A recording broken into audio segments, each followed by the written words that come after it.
जाती है होता है क्या? इतना छोटा छोटा। हाँ, क्योंकि इतनी उसमें देर ही गुण स्थान में तो सबका अंतर अंतर मुहूर्त दिया हुआ है। तो अंतर मुहूर्त कितना होता है? जगन्य अंतर मुहूर्त 2 समय ही होता है। ये तो बहुत बड़ा है, हाँ असंख्यात समय बीत जाते हैं।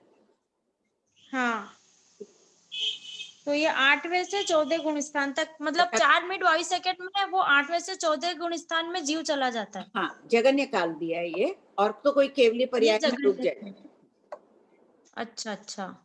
और फिर आंटी वो जो 14 गुण स्थान वाले के 5 लघु अक्षर जितनी स्थिति रहती है, वो भी इसी में शामिल। तो वो भी इसी में शामिल है। हाँ, तो मतलब वो इतनी से टाइम में कैसे सब कुछ करेंगे, वो जो करते हैं ना विशुद्धि, शरण, हाँ, वो फल, चारों कर्म जो घाती कर्म जो वापस सब तोड़ते हैं। सब सब हो जाता है। परिणाम अपने को तो एकमात्र परिणाम विशुद्ध रखना है, आत्म विशुद्धि बढ़ाते जाओ, सब शीघ्रता से हो जाता है। भस्म हो जाते हैं। शुक्ल ध्यान की अग्नि चलती है, पता ही नहीं चलता है। जीव तो आत्मा में लीन रहता है, आत्म भाव में लीन रहता है, सब कर्म धधकते रहते हैं। अग्नि जलती है उस समय शुक्ल ध्यान की आत्मा में। अपन अभी शुक्ल ध्यान ध्यान सकते हैं क्या? नहीं, अभी है नहीं नहीं है ना? नहीं, नहीं है ना शुक्ल ध्यान? विच्छेद हो गया शुक्ल ध्यान। धर्म ध्यान तो हाँ कर ही सकते हैं, उसी में हाँ, संतोष करो। धर्म ध्यान कर सकते हैं। बहुत उच्च कोटि के धर्म ध्यान में आ जाओ। धर्म ध्यान भी अनेक प्रकार के हैं। संवर करने लगे? संवर अभी तो नहीं हो रहा आंटी। ठीक है, प्रयास करना 10-15 मिनट ही संवर करने का, कम से कम हाँ आंटी, 10 अभी क्या मिनट। पीयर आई हुई हूँ तो थोड़ा हो नहीं रहा। ठीक है, कोई बात नहीं। चलिए पढ़े। सुनील जी आ गए क्या? हाँ, जय Thank जिनेन्द्र भाभी जी। हाँ सुनील जी, चालू करें। असंयत जीव की गति का है ना प्रश्न 209। हाँ, जय जिनेन्द्र आप सभी लोगों से। असंयत जीव की गति शतक 1 उद्देश्यक 1। पूर्वापर संबंध। असंवृत अंगार देव होता है, उसका वर्णन किया जा रहा है। प्रश्न 209। भंते असंयत अविरत तथा जिसने पाप कर्म का हनन तथा त्याग नहीं किया है, वह जीव इस लोक से च्यव मरकर क्या परलोक में देव होता है? उत्तर: गौतम, कोई जीव देव होता है और कोई जीव देव नहीं होता है। प्रश्न 210। भंते, इस लोक से च्यव कर कोई जीव देव होता है और कोई जीव देव नहीं होता है, इसका क्या कारण है? उत्तर: गौतम, जो जीव ग्राम, आकर अर्थात खान, नगर यावत सन्निवेशादि उपनगर स्थानों में अकाम भूख प्यास, अकाम ब्रह्मचर्य आदि से बहुत समय तक अपनी आत्मा को क्लेशित करते हैं, वे मृत्यु के समय मरकर वाणव्यंतर देवलोकों के किसी देवलोक में देव रूप में उत्पन्न होते हैं। प्रश्न 211। भंते, उन वाणव्यंतर देवों के देवलोक किस प्रकार के कहे गए हैं? उत्तर: गौतम, जैसे इस मनुष्य लोक में सदा कुसुमित पुष्प कौंपलों वाला, फूलों के गुच्छों वाला, लता समूह वाला, पत्तों के गुच्छों वाला, समान श्रेणी के वृक्षों वाला, युगल वृक्षों वाला, फल फूल के भार से झुका हुआ, यावत मंजरियों रूपी मुकुटों को धारण करने वाला इत्यादि विशेषणों से विशिष्ट अशोक वन शोभा से अत्यंत शोभित होता है, इसी प्रकार वाणव्यंतर देवों के देवलोक जगन्य 10,000 वर्ष उत्कृष्ट एक पल की स्थिति वाले बहुत से देव और देवियों से व्याप्त विशेष व्याप्त यावत प्रकाश वाले अत्यंत शोभा से अत्यंत सुशोभित होते हैं। गौतम, वाणव्यंतर देवों के देवलोक इस प्रकार के कहे गए हैं। प्रश्न 212। अकाम निर्जरा किसे कहते हैं? उत्तर: जो भी कष्ट कर्म निर्जरा की अभिलाषा के बिना सहन किया जाए, उससे होने वाली निर्जरा अकाम निर्जरा है। प्रश्न 213। सकाम निर्जरा किसे कहते हैं? मोक्ष प्राप्ति की कामना के उद्देश्य से ज्ञान पूर्वक जो निर्जरा की जाती है, वह सकाम निर्जरा कहलाती है। प्रश्न 214। अकाम निर्जरा वाले मिथ्यात्वी तथा सकाम निर्जरा वाले ज्ञानी भी देवलोक में जाते हैं, फिर दोनों के देवलोक के गमन में क्या अंतर है? उत्तर, अकाम निर्जरा वाले वाण व्यंतर आदि चारों जाति के देव होते हैं, जबकि सकाम निर्जरा वाले साधक वैमानिक देवों में उत्तम से उत्तम स्थिति अथवा मुक्ति भी प्राप्त कर सकते हैं। प्रश्न 215, अकाम मरण और सकाम मरण किसे कहते हैं? उत्तर, अज्ञानी जीवों के मरण को अकाम मरण और पंडित पुरुषों के मरण को सकाम मरण कहते हैं। जिज्ञासु श्रीमद् उत्तराध्ययन सूत्र का 5वां अकाम मरणी नामक अध्ययन देखें। दुख, कर्म, शतक 1, उद्देश्यक 2। इस पूर्वापर शास्त्र में कर्म को दुख कहा गया है, चाहे सुख। हाँ, पढ़िए, आगे आ जाएगा। पूर्वापर संबंध, प्रथम उद्देश्यक के प्रारंभ में चलित कर्मों का वर्णन किया गया था। द्वितीय उद्देश्यक के प्रारंभ में भी कर्म का ही वर्णन किया जा रहा है। प्रश्न 216, भंते, क्या जीव स्वयंकृत दुख कर्म को भोगता है? उत्तर, गौतम, किसी को भोगता है, किसी को नहीं भोगता है। प्रश्न 217, उपयुक्त प्रश्न से क्या स्पष्ट होता है? उत्तर, इस प्रश्न से यह स्पष्ट होता है कि जीव अपने किए हुए कर्म को ही भोगता है, दूसरों के किए हुए कर्म को नहीं भोगता है। प्रश्न 218, भंते, किस कारण से आप ऐसा कहते हैं कि जीव किसी दुख को भोगता है और किसी को नहीं भोगता है? उत्तर, गौतम, उद्दीन, उदय में आए हुए दुख कर्म को भोगता है, अनुद्दीन दुख को नहीं भोगता है।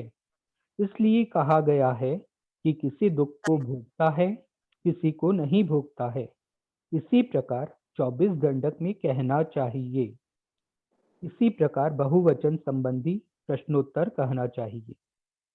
प्रश्न 219, प्रस्तुत आलापक में एक वचन और बहुवचन का प्रयोग किया गया है। उत्तर, कुछ स्थलों में एक वचन और बहुवचन से विषय बदल जाता है, जैसे सयोपशम सम्यक की स्थिति एक जीव की अपेक्षा 66 सागर झाझेरी है, किंतु अनेक जीवों की अपेक्षा सर्वकालिक है। दुख, सेकंड पॉइंट, दुख और आयुष वेदन का नियम जो एक जीव के लिए है वही सब जीवों के लिए है। यह समानता के नियम का उदाहरण है। प्रश्न 220, कर्म को दुख क्यों कहा गया है? उत्तर, कार्य कारण भाव से और उपचार से भी कर्म को दुख कहा है। उपलक्षण से सांसारिक सुख भी ग्रहित है। सांसारिक सुख भी दुख रूप ही है, क्योंकि इसमें निराकुलता नहीं है, व्याकुलता है, अतृप्ति है, भय है। कर्म फल से जो सुख मिलता है वह अनंत सुख रूप आत्म स्वभाव से भिन्न है, इसलिए कर्म को दुख कहा गया है। कारण कर्म, कार्य दुख। ठीक है। प्रश्न 221, किसके उपलक्षण।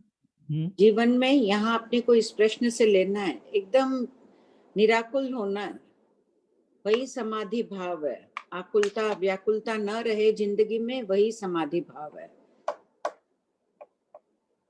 प्रश्न 221, उपलक्षण किसे कहते हैं? उत्तर, समीप वाले भी जिससे लक्षित हो उसे उपलक्षण कहते हैं। जैसे मायावतिया क्रिया कहने से चारों कषायों से लगने वाली क्रिया समझी जाती है।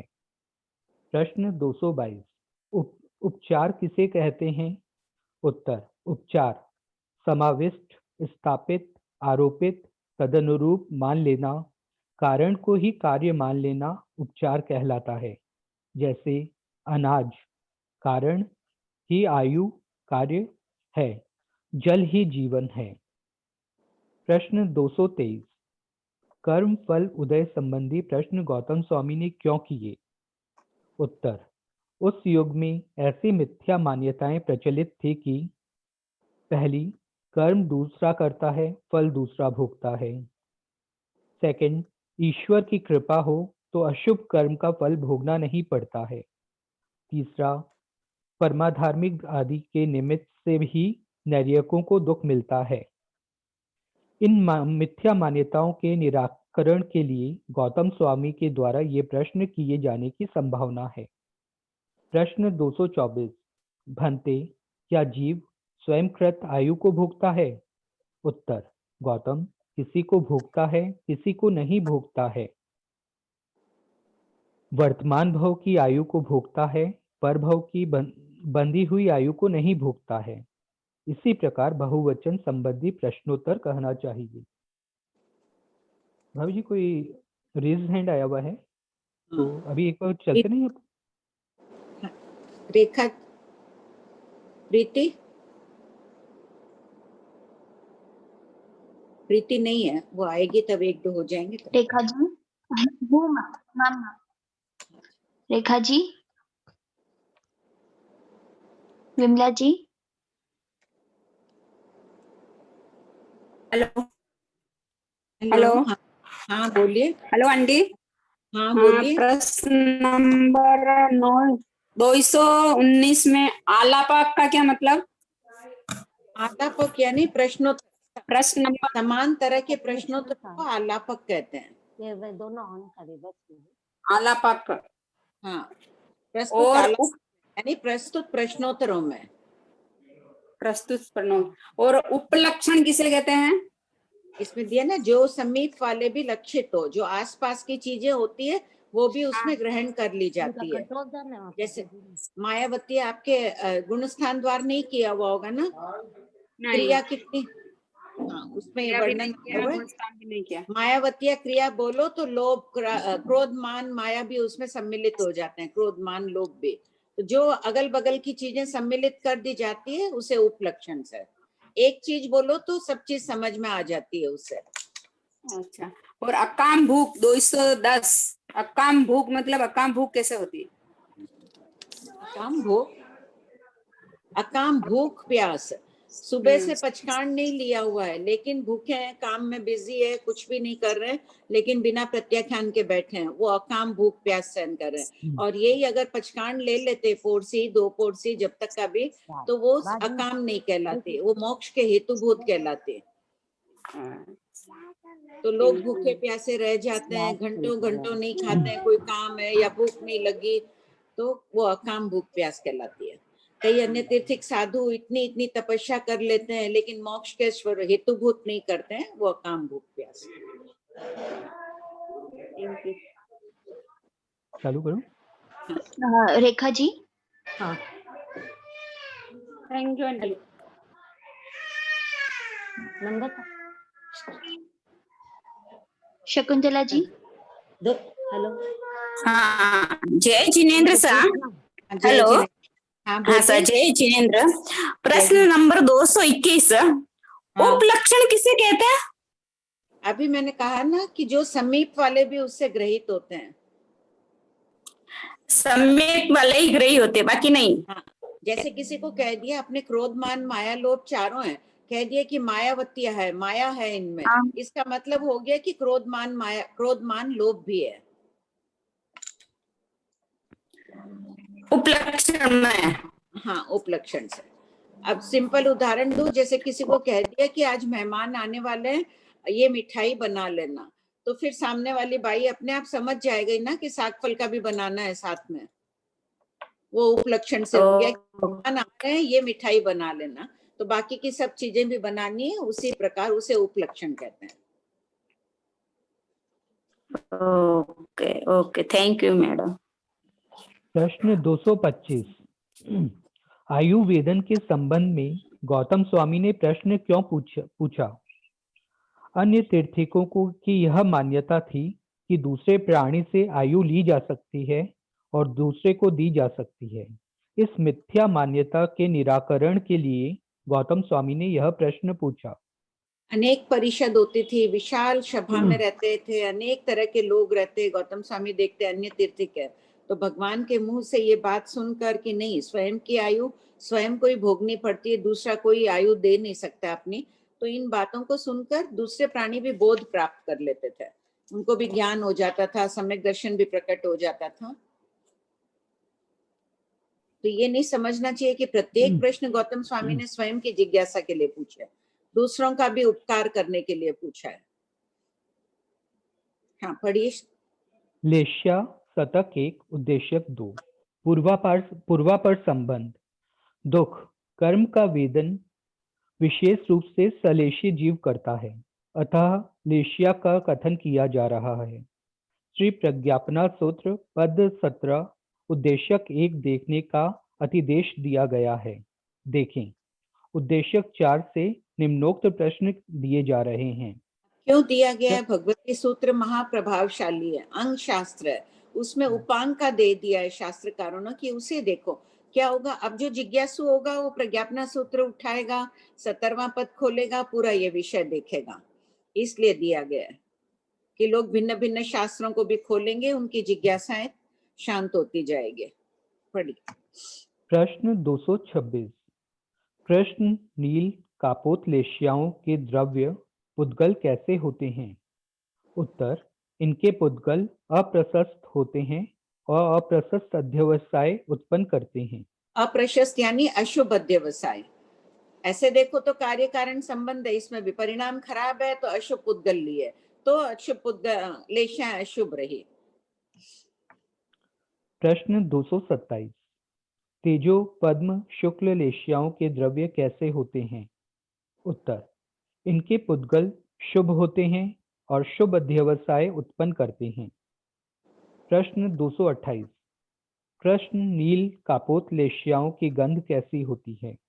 उत्तर, इनकी गंध गाय सर्प आदि के मृत शरीर की दुर्गंध से भी अनंत गुनी दुर्गंध वाली होती है। देखो, अपने अभी अगर कृष्ण लेशा आदि में भी रहते ही हैं, आते ही हर अंतर मुहूर्त बाद मनुष्य की भी लेशियाएं परिवर्तित होती है, लेकिन अपन उसको निष्फल करने की कोशिश करते हैं, नहीं खराब परिणाम नहीं रखना है, तब वो मंद रूप से आती है।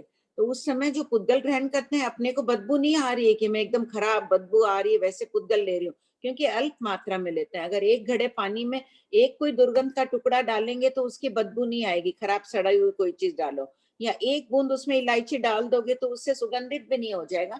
लेकिन आत्मा पर जो वो पुद्गल आ रहे हैं वो ऐसे सड़े गले आ रहे हैं। तो अपनी अपनी आत्माओं को देखना सीखो। दिखेगा नहीं, अपन सर्वज्ञ नहीं है, अरूपी द्रव्य दिखेगा नहीं, फिर भी अनुभूति करो कि मेरी आत्मा पर कितने सुगंधित द्रव्य है, कितने दुर्गंधित द्रव्य है, कैसे है। कम से कम अपने दुर्गंधित द्रव्यों को निकालूं, उनको परिवर्तित करूं, बदलने का सामर्थ्य है अपने में। पढ़िए। प्रश्न 229। तेजो पद्म शुक्ल लेशियाओं की गंध कैसी होती है? इनकी गंध सुगंधित फूलों से भी अनंत गुनी सुगंध वाली होती है। प्रश्न 230। कृष्ण नील कापोत संक्लिष्ट क्यों हैं? उत्तर, ये तीनों लेशियाएं आत्र रौद्र ध्यान के संक्लिष्ट भाव को उत्पन्न करने के कारण संक्लिष्ट हैं। प्रश्न 231। तेजो पद्म शुक्ल लेशियाएं असंक्लिष्ट क्यों हैं? उत्तर, ये तीनों लेशियाएं धर्म ध्यान शुक्ल ध्यान के शुभ भावों को उत्पन्न करने के कारण असंक्लिष्ट हैं। प्रश्न 232। लेशिया पद से हमें क्या शिक्षा मिलती है? उत्तर, दुर्गति में ले जाने वाली कृष्ण आदि लेशियाओं को अपने जीवन में स्थान मत दो। एक मिनट, हैंड हाँ। रेज है। ठीक है भाई। एक है ना 187 में थोड़ा करेक्शन कर लो, शायद किया हुआ भी होगा उसमें, नई वाली में। तो 187 में लिखा हुआ देखिए, शुभ योगी अनारंभी होते हैं, उनमें शुभ लेशाएं होती है, उनमें शुभ और अशुभ दोनों लेशाएं होती है, और अशुभ जोड़ लो उसमें। ठीक है।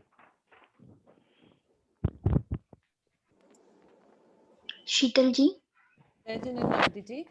हाँ जय जिनेंद्र। ये जो हम थोड़ी देर पहले ये जो अकाम निर्जरा की हम बात कर रहे थे, अकाम भोग की, तो उससे बिल्कुल भी फल नहीं मिलता है क्या आंटी?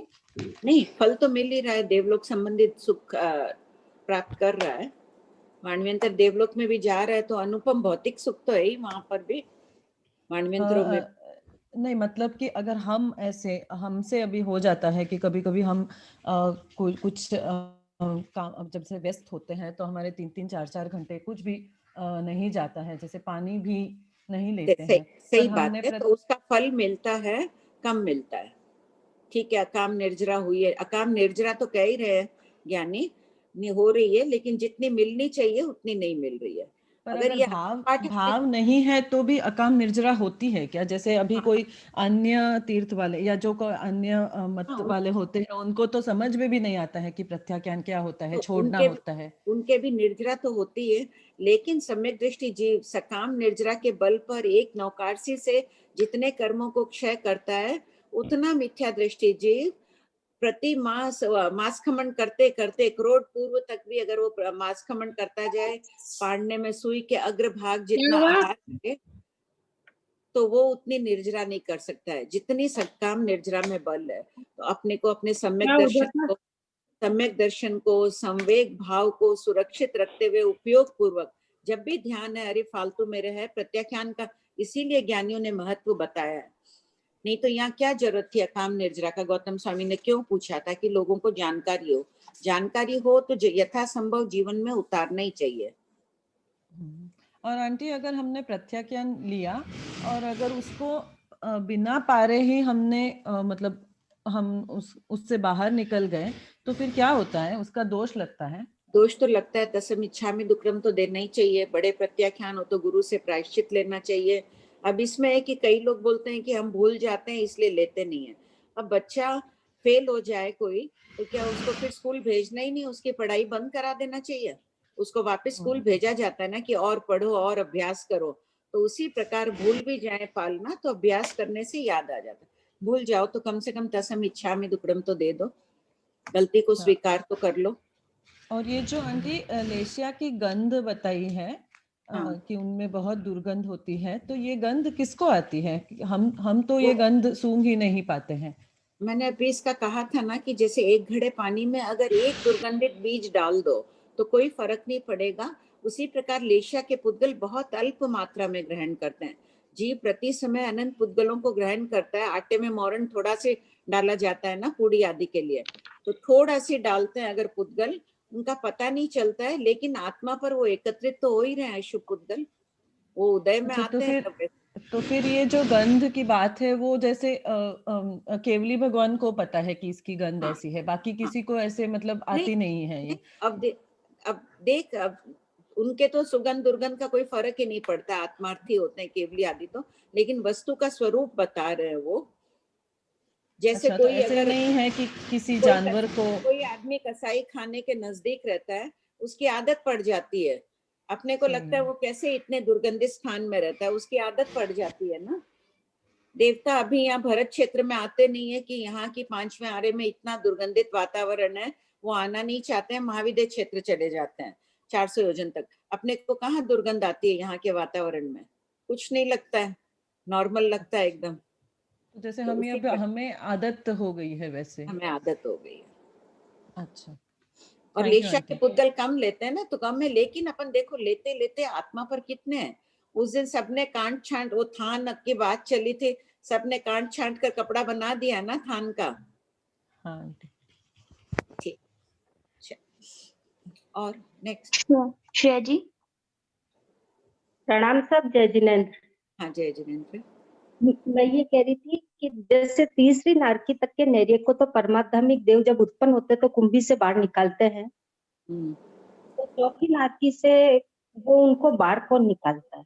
अपने आप निकल जाते हैं। अगर अनेक एक साथ कुंभियों में उत्पन्न होते हैं तो एक दूसरे से धक्का धक्की से निकल जाते हैं, नहीं है तो पुरुषार्थ करके अपने आप निकलते हैं कि कुंभियां इतनी दुखदाई है, तलवार जैसी है, कांटे चुभते रहते हैं तलवार जैसे, अपने आप पुरुषार्थ करके निकल जाते हैं। कोई लेकिन हो मुंह ऊपर। इसका तो भी वो अपना पुरुषार्थ करके निकल सकते हैं। हाँ, हाँ, हाँ, निकल जाते हैं। कोई ऊपर से खींच भी लेता है उनको, नहीं तो अपने आप भी निकल जाते हैं, किसी का नहीं उपयोग गया। आदमी अगर बहुत तकलीफ में हो, दीवार पे चढ़ना नहीं आ रहा है, तो भी चढ़ के निकलने की कोशिश करेगा ना, आखिर सफल होगा ही चढ़ते चढ़ते, तो वैसे निकल जाता है। तो दूसरा कौन निकालेगा? पहले वाले नारकी के नैरी की निकालेंगे? पहला कोई नेरिक है, वो चिल्लाता है, ये करता है, तो कोई उनसा हाथ भी खींच लेता है, निकाल लेता है बाहर, देख रहा यानी है किसी चिल्लाता हुआ, हेल्प कर रहा है, एक तरीके से उसको बाहर निकालने में उसकी हेल्प कर रहा है। बाहर निकालने के हेल्प करेगा तो लड़ाई करने वाला भी तो चाहिए उसको, कोई नया आदमी। ठीक है, सही है। श्वेता जी। दीदी क्वेश्चन नंबर 220 में फर्स्ट लाइन समझाइए ना। 220 कार्य कारण भाव से और उपचार से भी कर्म को दुख कहा है। कार्य क्या हो रहा है? कार्य होता है दुख कर्म, और कारण है कार्य कारण भाव। वो जो कार्य किया जा रहा है, जो भी कार्य हो रहा है, संपन्न हो रहा है, कार्य क्यों हो रहा है? कर्मों के कारण से हो रहा है। कारण क्या है? कर्म। कोई भी कार्य की पूर्णता कर्म के कारण हो रही है, तो इसलिए कार्य हो गया। जो काम कर रहे हैं, जो भी अभी अपने को सुख दुख प्राप्त हो रहा है, वो कारण उसका कर्म है, और अपने भावों के कारण ही अपन ने उन कर्म पुद्गलों को ग्रहण किया था। कार्य कारण भाव के उपचार यानी आरोपित कर देना। अच्छा दुख को, कर्म को दुख रूप से आरोपित कर दिया। अच्छा ठीक। फिर बताया ना कि क्यों कर्म सांसारिक सुख को भी कहा है, दुख की कहा है। शास्त्र कारण ने सुख को भी, अपने को लग रहा है बहुत सुख है, बहुत अच्छा है, लेकिन वो कह रहे हैं कि दुख है, क्योंकि आकुलता व्याकुलता कितनी रहती है। समाई भी करते हैं, समाधि भाव में नहीं रहना। समाई भी करते हो तो इतनी जल्दी जल्दी मैं गिन रही थी, जैसे मुझे भी लगा मैं क्या बोली क्या नहीं बोली मुझे कुछ नहीं पता। ऐसे मेरी अंगुली चली और मैंने कुछ गिन लिया। वो आकुलता व्याकुलता कि मुझे हड़बड़ी थी कि ये पाठ जल्दी पूरा करूं, अगला पाठ पढ़ूं। क्यों वैसे क्यों पढ़ रहे हैं अपन? जब मेरा आज अचानक उपयोग गया तो मैं रुक गई। मैंने कहा मैं क्या पढ़ रही थी क्या नहीं, कोई उपयोग नहीं है, बस हड़बड़ी की। ये खत्म करूं तो अगला पढ़ूं, ये पूरा हो तो अगला पढ़ूं। ऐसे नहीं करना चाहिए अपने को। ज्ञानियों की दृष्टि में वही असमाधि भाव है, चाहे धार्मिक क्षेत्र में हो चाहे सांसारिक क्षेत्र में हो। इस वक्त आत्मा शांत नहीं रहती। ठीक है, हाँ बोलिए सुनीता जी, बोलिए। सुनीता जी, हेलो मैडम, ये संक्लिष्ट का क्या अर्थ होता है? संक्लिष्ट यानी खराब, अशुभ। हेलो, संक्लिष्ट यानी खराब, अशुभ, कषाय, क्रोध, मान, माया लोभ से भरे हुए परिणाम। तो कृष्ण नील लकापोत लेशा है, खराब पुद्गल ले रहे हैं, खराब परिणाम बन रहे हैं। ये जो देशा का असर होता है वो हर मनुष्य पे होता है क्या? हाँ सभी, चाहे 24 दंडक के जीव, मनुष्य, देवता, तिर्यंच, सभी निरंतर लेशा के पुद्गलों को लेते रहते हैं। जैसे जैसे परिणाम होते हैं वैसे लेते हैं। जब अपन जिन वाणी पढ़ रहे हैं, आगमों का गहराई से अपन अध्ययन कर रहे हैं, उस समय मान के चलो अपन शुभ लेशा के पुद्गलों को ले रहे हैं। नहीं तो हमेशा वो लेसिया रहती है कि अशुभ लेसियाएं? नहीं, शुभ भी हो रही है। अभी इस वक्त अपन शुभ में लीन है, इनकी स्थिति पूर्ण हो जाएगी, अंतर मुहूर्त बाद अशुभ आएगी, लेकिन वो हल्के रूप में आके चली जाएगी, वापिस शुभ आ जाएगी। तो निरंतर अशुभ भी आएगी, लेकिन अपना प्रयास करना चाहिए ज्यादा से ज्यादा शुभ लेशन परिणामों में रहे, शुभ लेशन। हाँ बोलो विनीता। भाभी जी प्रणाम।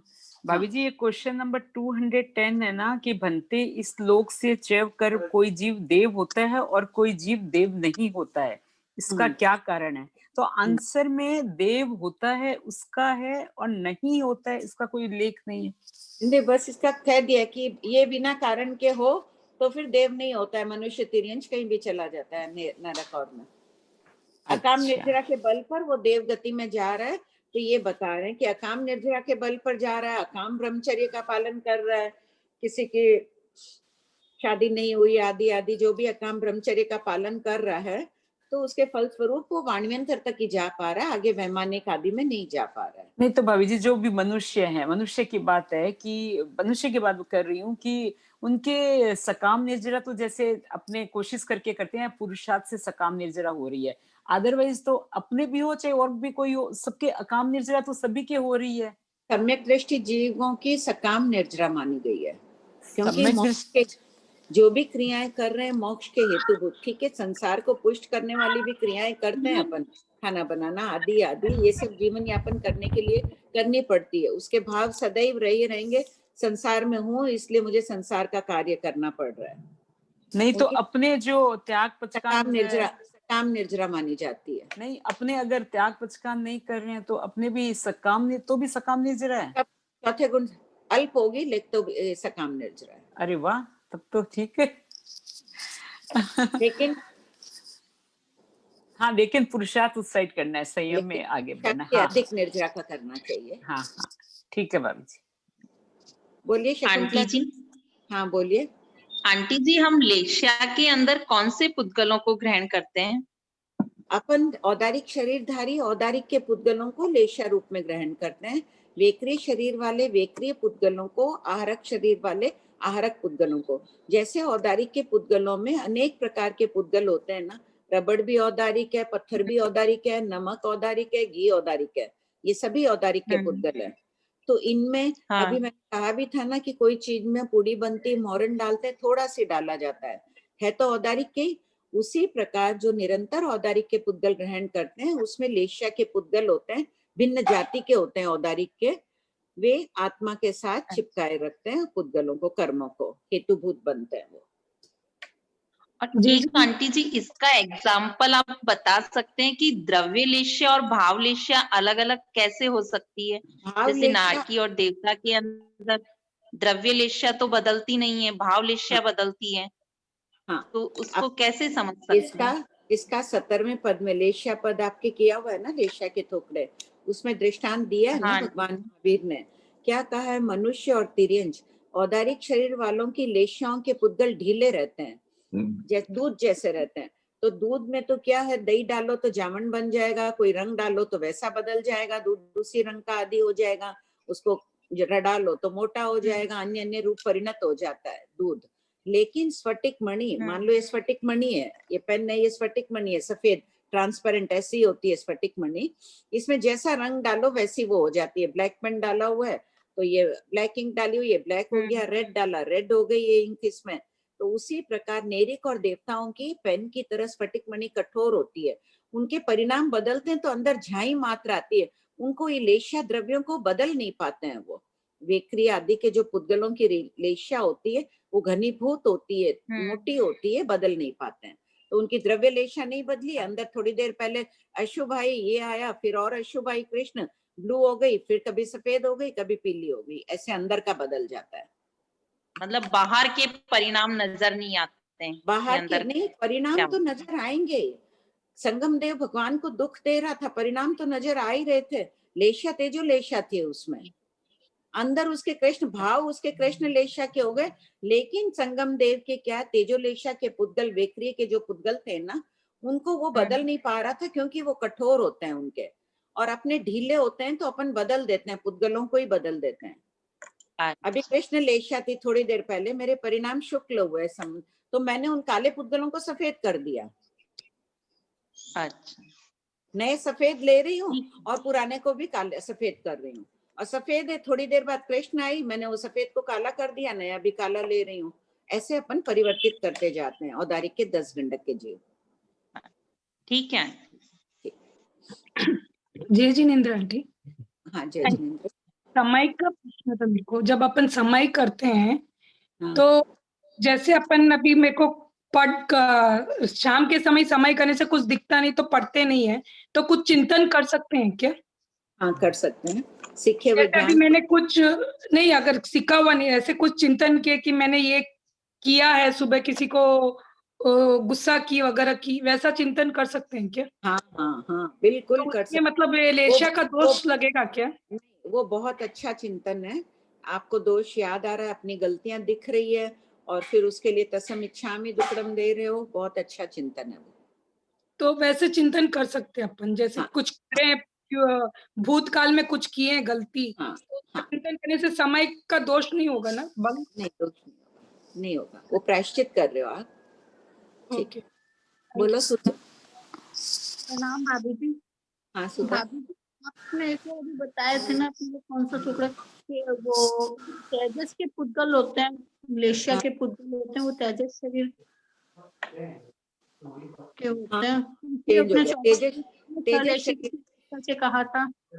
हाँ चेंज हो गया, अब नहीं औदारिक का बोल रहे हैं। तेजस शरीर नाम कर्म के जो पुद्गल ग्रहण करते हैं वो लेशिया के होते हैं पुद्गल, औदारिक के नहीं। औदारिक नहीं, अब नहीं मानना, ठीक याद दिलाई तुम। सभी जीव तेजस के कर रहे हैं, लेकिन वेक्रिय के संबंध के साथ वो ऐसे घनीभूत हो जाते हैं कि उनको परिवर्तित नहीं कर पाते हैं। ठीक बात है, नया वाला याद ही नहीं आया। अच्छा की सुधा, बहुत अच्छा की याद दिला दी। भाभी जी वापस ये वाला एक बार बताइए। और दूसरा क्वेश्चन है कि एक बार मैं साथ ही पूछ लेती हूँ कि जैसे संगम देव के तेजोलेशा द्रव्यलेशा थी और उन्होंने इतने कष्ट दिए तो क्रूरता तो भयंकर हो गई, माने अनंतानुबंधी, वही मिथ्यात्वी था तभी अनंतानुबंधी, तो उनके कृष्ण लेशा भाव लेशा कृष्ण लेशा हो गई। हाँ, तो फिर वो द्रव्य को बदल नहीं पाया। हाँ, द्रव्य को वो नहीं बदल पाते हैं, पर द्रव्य लेशा जो रहती है उसका असर तो कुछ रहता होगा ना, या द्रव्य लेशा का कोई मतलब ही नहीं है, बस उनके मतलब ये बात समझ में नहीं आती है। हाँ, नहीं मतलब है, मतलब ही नहीं है। नहीं, वो तो क्योंकि खाली वो बदल नहीं पाते। द्रव्य लेशा तो है, बिना लेशा के जो जीव रहेगा नहीं, लेकिन बदल नहीं पाते हैं वो उसको, द्रव्य लेशा को। अंदर के भाव, ये पेन अच्छा हाथ में है ना, दिख ही रहा है कि पेन अंदर के परिणाम बदले, तो अब ये पेन क्या बोलोगे, ब्लू पेन दिख रहा है, हाँ, है ना? ठीक बस वैसे ठीक। और झाई वो के कारण वो दिख रहा है ब्लू, लेकिन मूल रूप से ये पेन व्हाइट ही रहेगा। ठीक है। और एक बार वो ये सुधा भाई ने जो बताया, जैसे सुधा ने कहा वो ये कि जीव लेशा के पुद्गल, शकुंतला जी ने पूछा ना कौन से पुद्गल ग्रहण करता है, हाँ। तो मैंने कहा औदारिक वाले औदारिक के पुद्गल, विक्रिय वाले ये नहीं। ये अभी शोध हुई है, मरासा ने इसको चेंज किया है, आचार्य श्री ने। उन्होंने कहा है कि लेशा के पुद्गल तेजस शरीर के ही होते हैं। तेजस वर्गना निरंतर ग्रहण करता है तेजस शरीर के और कार्बन आदि के, तो तेजस शरीर में ही कुछ पुद्गल लेशा के रूप में काम आते हैं। टोटली 6 लेशा के? हाँ। अच्छा, तो जो भी जीव ग्रहण करता है 6-5 वर्ण के तो ग्रहण करता ही है। हाँ। 288 बोल के ले रहा है, 5 वर्ण, 2 गण, 5 रस, 8 स्पर्श, तो अशुभ है तो उनमें वर्णादि अशुभ हो गया। ओ, नहीं तो इतने दिन तो वो औदारिक वाले उसी में से कुछ लेशा के कोई वाले। अभी खोज के आधार से वो निकले। ठीक ठीक। चलिए पढ़िए सुनील जी। मैम 24 डाउट है। हाँ बोलिए। आंटी अभी आप वो तेजस शरीर का बोले ना, लेशा लेते हैं करके, हाँ, तो वो तेजस लब्धि भी तो तेजस शरीर से ही होती है ना? हाँ, वो भी तेजस शरीर से ही होती है। तो इसमें मतलब तेजस शरीर से मतलब हर क्रिया तेजस शरीर से ही होती है क्या अपनी? नहीं, हर क्रिया नहीं, औदारिक हलन चलन अभी औदारिक शरीर से हो रहा है, हाथ आदि हिलना, हाँ। हर क्रिया नहीं, इन दो का है कि लेशा के पुद्गल तेजस के होते हैं और तेजोलेशा आदि भी तेजस शरीर के निमित्त से होती है। ओके, ठीक, पढ़िए सुनील जी। 24 दंडक में समानत्व चर्चा, शतक 1 उद्देश्यक 2, पूर्वापर संबंध। जिस प्रकार लेश्या के पुद्गल हिनाधिक मात्रा में ग्रहण किए जाते हैं, उसी प्रकार आहार आदि के भी उसका कथन किया जा रहा है। प्रश्न 233। भंते, क्या लेश्या वाले सभी नैर्यक समान आहार वाले, समान शरीर वाले तथा समान उच्छ्वास निश्वास वाले होते हैं? गौतम, नो इनट्ठे समट्ठे।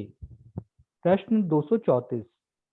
सभी नैर्यक समान आहार, समान शरीर व समान उच्छ्वास निश्वास वाले क्यों नहीं होते हैं?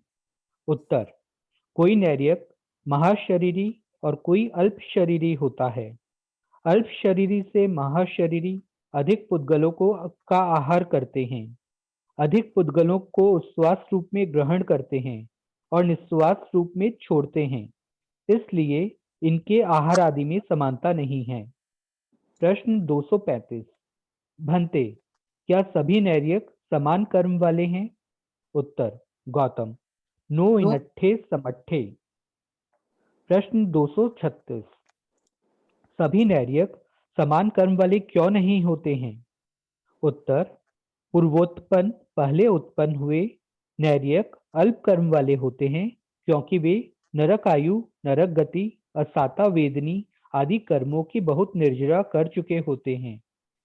सेकंड पॉइंट, पश्चादुपन्न पीछे उत्पन्न हुए नैर्यक महाकर्म वाले होते हैं, क्योंकि उनके बहुत अशुभ कर्म भोगने बाकी रहते हैं, इसलिए कहा गया है कि सभी नैर्यक समान कर्म वाले नहीं हैं। प्रश्न 237। भंते, क्या सभी नैर्यक समान वर्ण वाले हैं? उत्तर, गौतम, नो इनट्ठे समट्ठे। प्रश्न 238। सभी नैर्यक समान वर्ण वाले क्यों नहीं हैं? उत्तर, पूर्वोत्पन्न पहले उत्पन्न हुए नैर्यक विशुद्ध वर्ण वाले होते हैं, क्योंकि इनके काले वर्ण नाम कर्म का अनुभाग कम हो जाता है।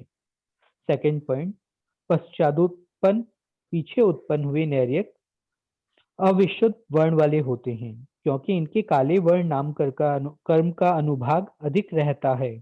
तात्पर्य यह है कि नैर्यकों का अत्यधिक काला वर्ण आयु के साथ कम होता जाता है, क्योंकि वे बहुत अशुभ कर्मों की निर्जरा कर चुके होते हैं। प्रश्न 239 भंते, क्या सभी नैर्यक समान लेश्या वाले हैं? उत्तर, गौतम, नो इनट्ठे समट्ठे। यह बात समर्थ संभव नहीं है। प्रश्न 240 सभी नैर्यक समान लेश्या वाले क्यों नहीं हैं? उत्तर, पूर्वोत्पन्न नैर्यक विशुद्ध लेश्या वाले होते हैं, क्योंकि वे बहुत पाप कर्म के निर्जरा कर चुके होते हैं, इसलिए उनकी लेश्या विशुद्ध हो जाती है, अर्थात उनकी कांति आभा मंडल निर्मल हो जाती है। जबकि यहाँ देखो, यहाँ सभी नैरिक समान लेश्या, यहाँ लेश्या का अर्थ है आभा मंडल। यहाँ वो पुद्गल ग्रहण कर रहे हैं उसकी बात नहीं चल रही है। आभा मंडल, चेहरे की कांति, उसको भी लेश्या कहते हैं। सेकंड पॉइंट, पश्चादुत्पन्न नैर्यक बढ़ती जाती है। जन्मते हैं तब बहुत भयंकर कर्म लेके जन्मते हैं, फिर अधिक कर्म, धीरे धीरे कर्म नष्ट होते जाते हैं उनके, इसलिए आभा मंडल उनका फिर निर्मल होता जाता है बाद में। अपने आभा मंडल परिवर्तन होता है, परिवर्तित होता है। सरिता तुम दिख रही हो मेरे को, श्वेता जी, आभा मंडल परिवर्तित होता है? होता है। कैसे श्वेता जी? परिणाम विशुद्ध। हाँ, शकुंतला जी बोलिए।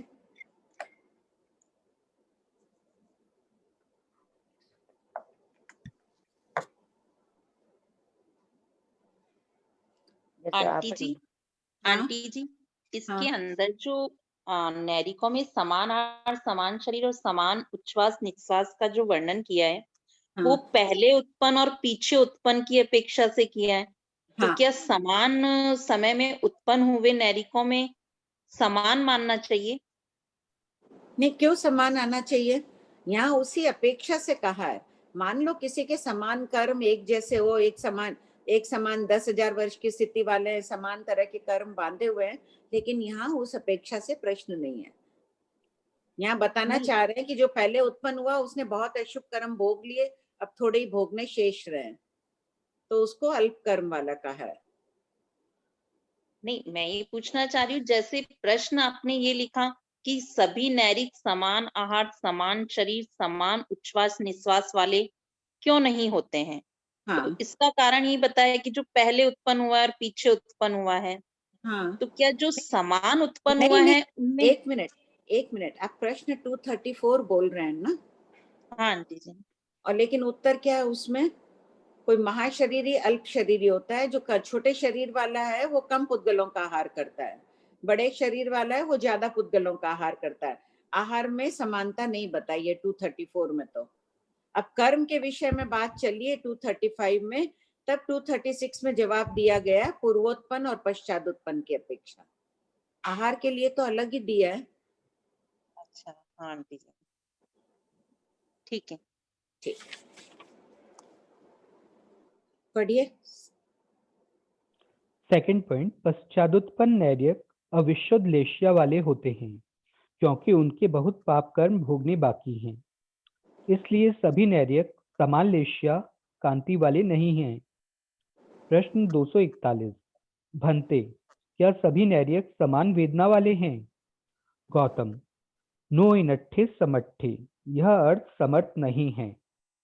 प्रश्न 242 किस कारण से कहा जाता है कि सभी नैर्यक समान वेदना वाले नहीं हैं?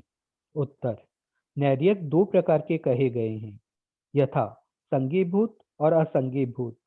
संगीभूत नैर्यक महावेदना वाले हैं और असंगीभूत नैर्यक अल्प वेदना वाले हैं, इसलिए कहा गया है कि सभी नैर्यक समान वेदना वाले नहीं हैं। प्रश्न 243 संगीभूत और असंगीभूत किसे कहते हैं? उत्तर, प्रस्तुत प्रकरण में संज्ञा का अर्थ सम्यक दर्शन है। व्रतिकार ने सम्यक दृष्टि को संगीभूत और मिथ्या दृष्टि को असंगीभूत कहा है।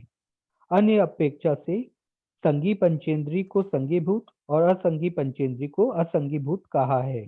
और आवश्यक, भूत एक अवस्था। मिनट, बड़ी अच्छी बात है। आवश्यक निरुक्तिकार तो कह रहे हैं कि जो सम्यक दृष्टि नहीं है वो सब असंगी है। भाई मन क्या काम का अगर सम्यक दर्शन ना हो तो? कितनी महत्वपूर्ण बात दी है उन्होंने, अपने विचार दिए हैं निरुक्तिकार ने। जिनके सम्यक दर्शन नहीं है सभी असंगी। मन मिला है तो उसको सम्यक दर्शन प्राप्त करो। उससे अपने को पूर्व परंपरा से, अपने आनुवांशिक रूप से ही मान लो कि अपन सम्यक दृष्टि है, द्रव्य से तो है ही और भाव से है, उसको सुरक्षित रखना ये अपना काम है। नहीं तो उनके निरुक्तिकार की दृष्टि में अपन असंगी कहलाएंगे। पढ़िए। प्रश्न 244। संगीभूत सम्यक दृष्टि नारक महावेदना वाली क्यों कहे गए हैं? उत्तर, संगीभूत नारक को पूर्वकृत कर्मों का विचार करने पर घोर पश्चाताप होता है कि अरिहंत भगवान द्वारा प्ररूपित सर्व संकट निवारक धर्म का आचरण नहीं किया, काम भोगों के जाल में फंसा रहा, इसी कारण यह घोर आपदा आ पड़ी है। इस प्रकार की मानसिक वेदना के कारण वह महावेदना का अनुभव करता है। अन्य अपेक्षा से संगीभूत संगी पंचेंद्री तीव्र अशुभ परिणामों के कारण सातवीं पृथ्वी तक जा सकता है, फलतः वह महावेदना वाला होता है। प्रश्न 245। असंगीभूत मिथ्या दृष्टि नारक अल्प वेदना वाले क्यों कहे गए हैं? मिथ्या दृष्टि को स्वकृत कर्म भोग के भोग का विचार तथा पश्चाताप नहीं होता है, इसलिए उसे मानसिक पीड़ा नहीं होती है। इस कारण असंगीभूत नारक अल्प वेदना का अनुभव करता है। अन्य अपेक्षा से असंगी पंचेंद्री प्रथम पृथ्वी के तीव्र वेदना रहित स्थानों तक ही जाता है, फलत अल्प वेदना वाला होता है। प्रश्न 246। ऐसा किस लिए कहा गया है कि असंगी पंचेंद्री प्रथम पृथ्वी नरक में तीव्र वेदना रहित स्थानों तक जाता है? उत्तर, प्रथम पृथ्वी में 13 पाथड़े हैं। प्रथम पाथड़े में जघन्य स्थिति 10,000 वर्ष, उत्कृष्ट 90,000 वर्ष है। यावत 13वें पाथड़े में जघन्य स्थिति एक सागरोपम के 10वें 9 भाग सागर और उत्कृष्ट एक सागर है। प्रथम पाथड़े में अल्प वेदना यावत 13वें पाथड़े में तीव्र वेदना होती है। असंगी पंचेंद्री चौथे पाथड़े तक ही जाते हैं, इसलिए कहा गया है वे तीव्र वेदना रहित स्थानों तक जाते हैं। देखो नरकावासों में क्या है, जैसे अपन ने मकानों में, बिल्डिंग में 13 मंजिल का मकान, 10 मंजिल का मकान आदि होता है ना, तो इनके प्रथम पृथ्वी में 13 पाथड़े हैं, समझ लो 13 मंजिल के मकान है। तो पहली मंजिल में जो होंगे उनके वेदना कम होंगे, अल्प स्थिति वाले रहेंगे, वेदना कम। दूसरी में और तीव्र और तीव्र, और उस प्रथम पृथ्वी के 13वें पाथड़े में सबसे अधिक वेदना वाले जीव उत्पन्न होते हैं। जो ज्यादा अशुभ कर्म करते हैं वो 13वें पाथड़े में उत्पन्न होते हैं।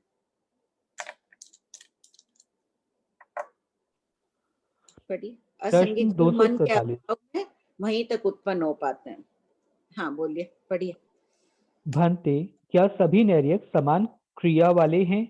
गौतम, नो इनट्ठे समट्ठे, यह अर्थ बात समर्थ संभव नहीं है। प्रश्न 248। क्रिया के कितने भेद हैं?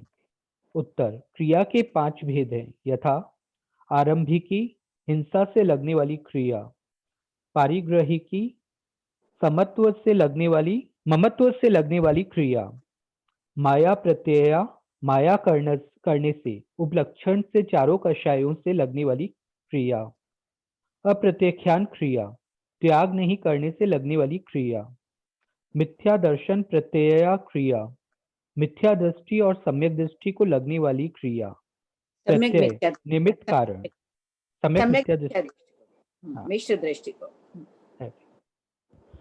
प्रश्न 249। किस कारण से कहा जाता है कि सभी नैर्यक समान क्रिया वाले नहीं हैं? उत्तर, मिथ्या दृष्टि और सम्यक मिथ्या दृष्टि नैर्यक 5 क्रियाएं वाले होते हैं। सम्यक दृष्टि नैर्यक मिथ्या दर्शन प्रत्यया क्रिया को छोड़ शेष 4 क्रियाएं वाले होते हैं, इसलिए कहा गया है कि सभी नैर्यक समान क्रिया वाले नहीं होते हैं। प्रश्न 250 भंते, क्या सभी नैर्यक समान आयुष्य वाले हैं? उत्तर गौतम, नो इनट्ठे समत्थे, यह अर्थ संभव नहीं है। प्रश्न 251 भंते, सभी नैर्यक समान आयुष्य वाले क्यों नहीं हैं?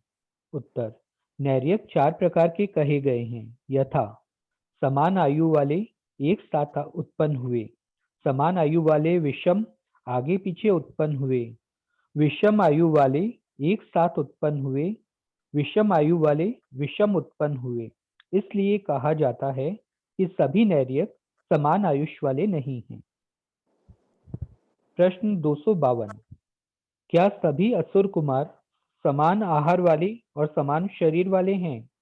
उत्तर, असुर कुमारों के आहार, वेदना, क्रिया और उच्छ्वास निश्वास का वर्णन नैर्यकों के समान करना चाहिए, किंतु कर्म, वर्ण और लेश्या का कथन नैर्यकों से विपरीत करना चाहिए। यहाँ भी लेश्या का अर्थ जो है वो कांति लेना है, क्योंकि असुर कुमारों में कितनी कृष्ण नील, वहां 3 लेश्या है नेरिकों में, यहाँ भी कृष्ण नील कापोत तो है ही, एक तेजो बढ़ी है, तो यहाँ कांति की अपेक्षा कहा गया है। करना चाहिए, अर्थात पूर्वोत्पन्न असुर कुमार महाकर्म वाले, अविशुद्ध वर्ण वाले और अशुद्ध लेश्या कांति आभा मंडल वाले हैं, जबकि पश्चादुत्पन्न प्रशस्त हैं। प्रश्न 253 नैर्यकों की तरह असुर कुमार भी बार बार आहार करते हैं, ऐसा क्यों कहा गया है? उत्तर, एक असुर कुमार एक दिन के अंतर से आहार करता है और दूसरा असुर कुमार 1000 वर्ष के बाद आहार करता है। 1000 वर्ष बाद 10,000 वर्ष की स्थिति वाला है तो वो एक दिन के अंतर से कर रहा है, सागरोपम की स्थिति वाला है तो 1000 वर्ष के अंतर से कर रहा है। 1000 वर्ष बाद आहार करने वाले की अपेक्षा एक दिन के अंतर से आहार करने वाला बार बार आहार करता है। इस अपेक्षा से कहा गया है कि असुर कुमार बार बार आहार करते हैं। यही बात है श्वासोश्वास के संबंध में समझ लेनी चाहिए। प्रश्न 254 पूर्वोत्पन्न असुर कुमार महाकर्मी और पश्चादुत्पन्न असुर कुमार अल्पकर्मी होते हैं, क्यों?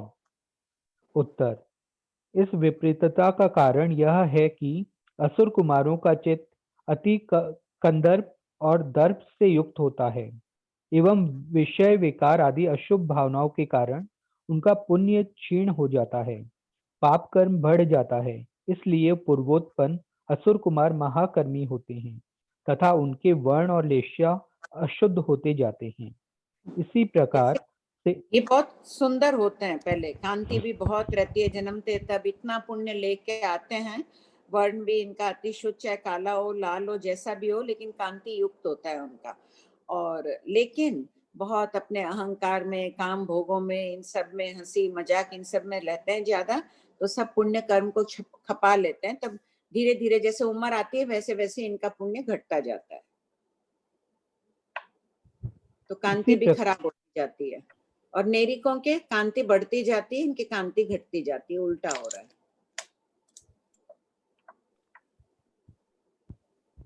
इसी प्रकार शेष देवों का वर्णन उपयोग पूर्वक करें। प्रश्न 255 वाणव्यंतर, ज्योतिषी, वैमानिक के आहार आदि का वर्णन कीजिए।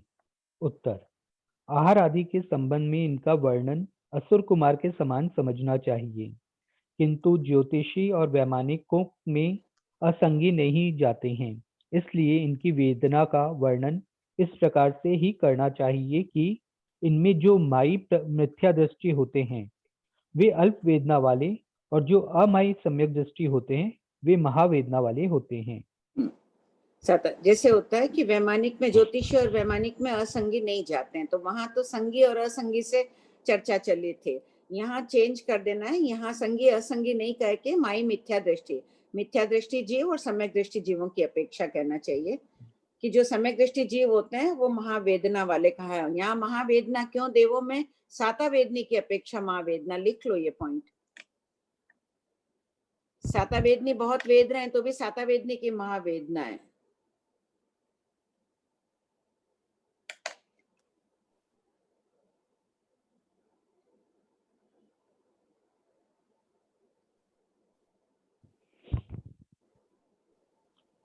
नेरिको में असाता से बात चल रही थी, देवों में साता से करना है। हैंड रेस है प्रीति।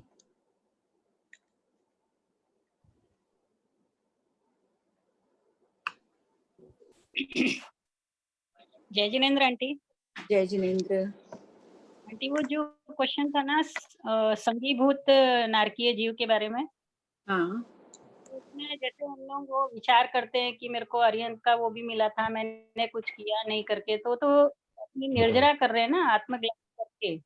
वो दुख हो रहा है ना, या उस अपेक्षा से कह रहे हैं कि जो संगीभूत पूर्व जन्म में संगीत थे, सम्यक दृष्टि है, तो उनको पश्चाताप हो रहा है। पश्चाताप से दुख तो हो रहा ही है आत्मा में, और उस अपेक्षा से कह दिया असंगीभूत को कोई दुख ही नहीं है। नहीं, लेकिन वो क्या लिखा है कि आगे फिर 7वीं पृथ्वी पर में भी जा सकते हैं, वो उसका दुख कर करके। नहीं, वो कारण नहीं लिखा है, 2 कारण लिखे हैं यहाँ।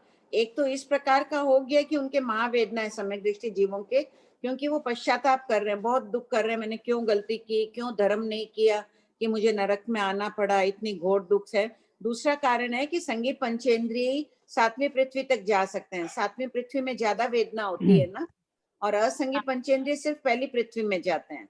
पहली पृथ्वी में 7वीं से वेदना बहुत कम होती है, इसलिए भी उनको महावेदना वाला कहा है संगीत पंचेंद्रिय को। 2 कारण बताए यहाँ पर। 2 कारण अलग अलग है। हाँ, दोनों अलग अलग कारण है। क्योंकि वो याद कर करके और फिर अशुभ कर्म बांधते जाते और 7वीं पृथ्वी में जाते फिर वहां से। नहीं, ऐसे नहीं समझना है इसको, ये 2 अलग कारण है। अच्छा, तो वो अगर देखिए अन्य अपेक्षा से शब्द लिखा हुआ है वहाँ। अच्छा, वही मेरे समझ में थोड़ा मिस्टेक हो गया। नहीं, अन्य अपेक्षा शब्द है ना। भाभी जी, हाँ, यही क्वेश्चन मेरा था। इसमें भाभी जी अन्य अपेक्षा, ऊपर तो सम्यक दृष्टि की अपेक्षा से कहा है और नीचे संगीभूत संगीत पंचेंद्रिय की अपेक्षा से कहा है। दोनों को अलग अलग वैसे बता ही दिया है, क्लियर कर दिया है।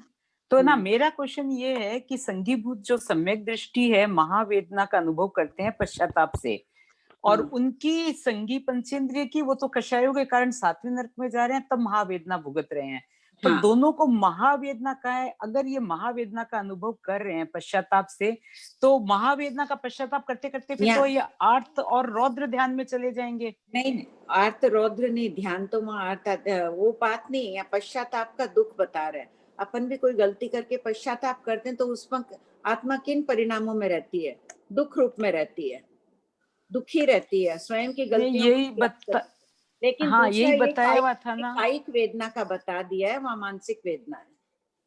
हाँ, पर हाँ ये बात समझ में आ गई। पर एक बार शायद आपसे सुना हुआ है, पता नहीं, फिर भी कि अति पश्चाताप करने से आर्त रौद्र ध्यान से भी बहुत भयंकर कर्मों का बंद होता है। नहीं, बंद हो जाता है। ये यहाँ आर्त ध्यान ही कर रहे हैं, आर्त ध्यान बढ़ता जाएगा ना। बार बार क्यों आर्त ध्यान करना? एक बार पश्चाताप कर लिया, खत्म बात, प्रायश्चित ले लो। लेकिन इनके पास अविरत जीव है, प्रत्याख्यान आदि नहीं ले पा रहे, पश्चाताप नहीं। यहाँ उस अपेक्षा से कह दिया कि सम्यक दृष्टि जीवों को पश्चाताप होता है। अन्यत्र बता देंगे कि उत्तर पथगामी होते हैं, सम्यक दृष्टि जीवों को क्षेत्र वेदना कम होती है, मानसिक वेदना कम होती है। प्रज्ञापना में उस अपेक्षा से बताएंगे, दोनों अपेक्षा से बता रहे हैं। अच्छा, महावेदना में तरतमता तो होगी निश्चित। हाँ, ठीक।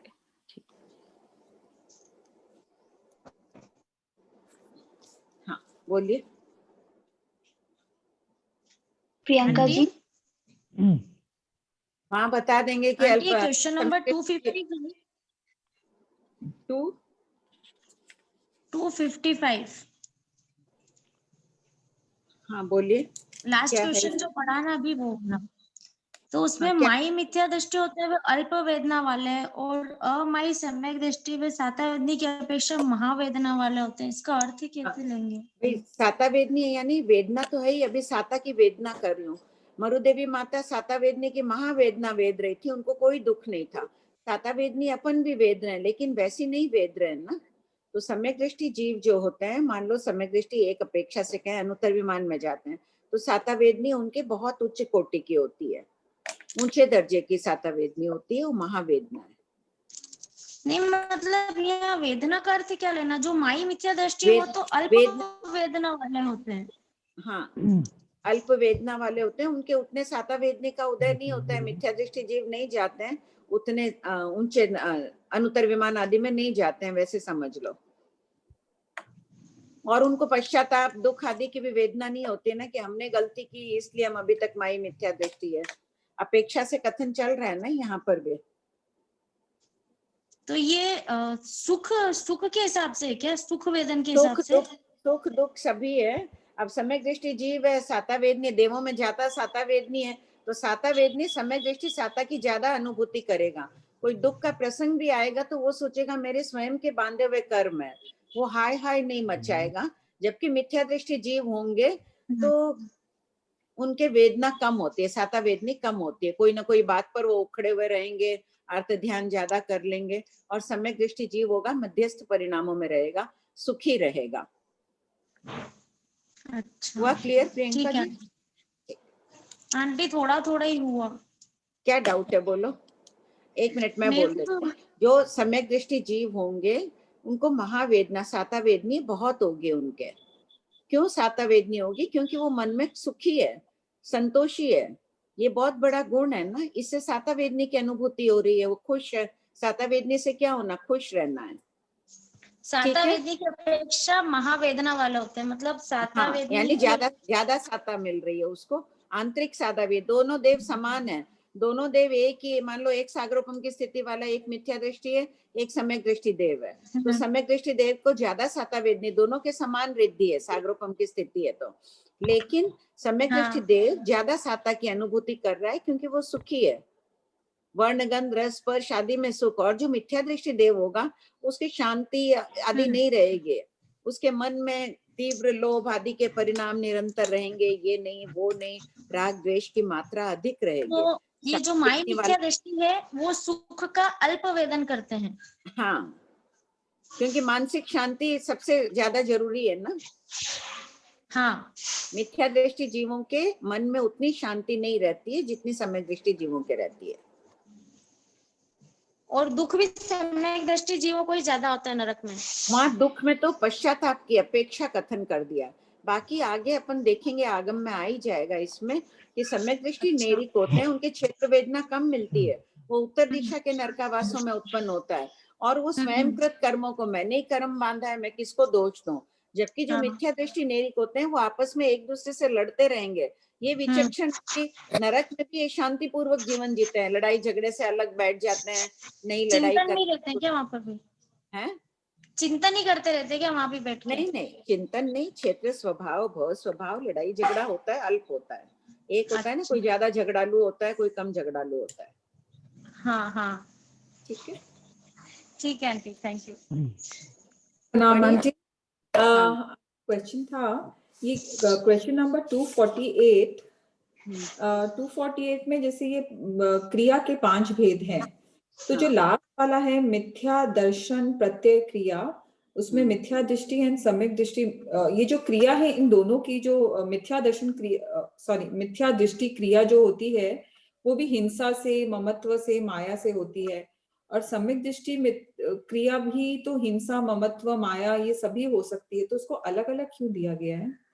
मिथ्या दर्शन सम्यक दृष्टि के मिथ्यात्व की क्रिया नहीं है, आत्मा का भयंकर शत्रु मिथ्यात्व है, तो सम्यक मिथ्या दृष्टि, हो सम्यक दृष्टि नहीं है। सम्यक मिथ्या दृष्टि है कि मिश्र दृष्टि, ब्रैकेट में कर लो, मिश्र दृष्टि की क्रिया मिथ्या दृष्टि क्रिया में ही मान ली गई है। मिथ्या दर्शन के कारण लगने वाली क्रिया, हर वस्तु वो विपरीत देखेगा, भयंकर शत्रु है आत्मा पर विद्यमान, मिथ्यात्व का उदय है, यानी भयंकर शत्रु का उदय है कर्म का। पुनः पुनः मिथ्यात्व मोहिनी बांधता रहता है, वो नहीं बंध रहा है, कितनी बड़ी विशेषता हो गई। चाहे चौथे गुण स्थान वाला है, अप्रत्याख्यान क्रिया लग रही है नेरिक को, लेकिन इस क्रूर शत्रु से तो दूर हो गया।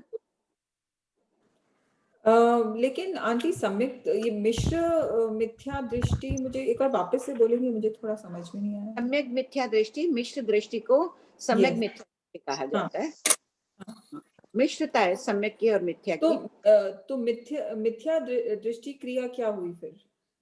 सिर्फ मिथ्या दृष्टि जीव, और सम्यक मिथ्या दृष्टि में मिश्र दृष्टि जीव। मिश्र दृष्टि में 3 अज्ञान है ना, तीसरे गुण स्थान में क्या है? ज्ञान है, अज्ञान है, अज्ञान है ना। हाँ, सो क्रिया का वर्ड आ रहा है ना, क्रिया होते ही तो फिर आरंभ हो जाता है, मतलब सारा अगर पाप। वीतराग वाणी को एक भी अक्षर विपरीत समझे तो वो क्या कहलाता है? मिथ्यात्वी कहलाता है ना। उस अपेक्षा से इनकी दोनों क्रियाएं थोड़ी शुभ भी मान है, तो इसको मिथ्यात्व में ही ग्रहण कर लिया गया, तीसरे गुण स्थान वाले को भी। ठीक,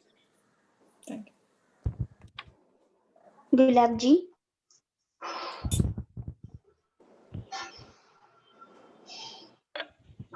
गुलाब जी बुरा।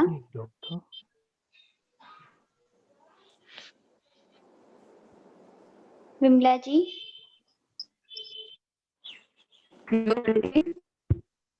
हेलो। हाँ हेलो बोलिए। आंटी। हाँ बोलिए। हाँ, 100 प्रश्न नंबर 144, उसमें वैमानिक देवों की स्थिति और उसमें आगे ज्ञात बिंदु में देवों का चय उपचय उदीर्ण, ये चय उपचय का क्या मतलब है और चलित अचलित आदि का क्या? ये सब पहले आ चुके हैं प्रश्नोत्तर सारे। चलित के कर्म किसे कहते हैं? जो इनकी निर्जरा हो रही है वो चलित। ये पहले के प्रश्न 2-3 सुनाई नहीं पड़ रहा है। हाँ, पहले से है थोड़ा। ये आ चुका है ना। 144 प्रश्न नंबर 144 में तो स्थिति बताई हाँ, है। पर ये मेरी क्लास मिस हो गई थी। अच्छा। हाँ, नीचे ज्ञात बिंदु में है ना, उत्तर में चय हाँ। उपचय उदीर्ण, चलित अचलित आदि। इसका चलित अचलित क्या होता है और उपचय? इसका वर्णन आप ऐसे हेलो। करिए, पिछली क्लासों के ना रिकॉर्डिंग नहीं सुन दे रहा। लीजिए, पूरा उसमें आया हुआ है। 2-3 क्लास में ये आ चुका है, चलित अचलित की निर्जरा। आप रिकॉर्डिंग सुनेंगे ना तो सारा क्लियर हो जाएगा आपके। ठीक है। Thank you. श्वेता जी। माई और अमाई को समझाइए ना, उपमा जो है। माई दी है, आगे आ ही जाएगा, लेकिन बोल दूं माई शब्द यहाँ अनंतानुबंधी कषाय का सूचक है। मिथ्या दृष्टि के मिथ्यात्व के साथ में अनंतानुबंधी कषाय का उदय अवश्य होता है, इसलिए यहाँ माई गुण स्थान वाला ही हो गया ना। फर्स्ट हाँ, गुण स्थान वाला ही हो गया ना। पहले गुण स्थान वाला। हाँ, तो ये है। और अमाई सम्यक दृष्टि, यहाँ अमाई है, यानी सम्यक दृष्टि जीवों के अनंतानुबंधी कषाय नहीं रहती है, ये कहा गया। ठीक है। अमिता जी। जय जिनेंद्र आंटी, सेम क्वेश्चन था माई और अमाई के बारे में। हाँ, हो गया ना। शकुंतला जी।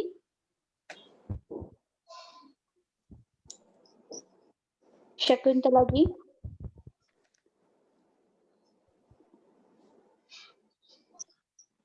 मैम उनका अनम्यूट नहीं हो पा रहा है। ठीक है, पढ़िए सुनील जी। प्रश्न 256, पृथ्वी कायिक आदि स्थावर जीवों के आहार शरीर आदि का वर्णन कीजिए।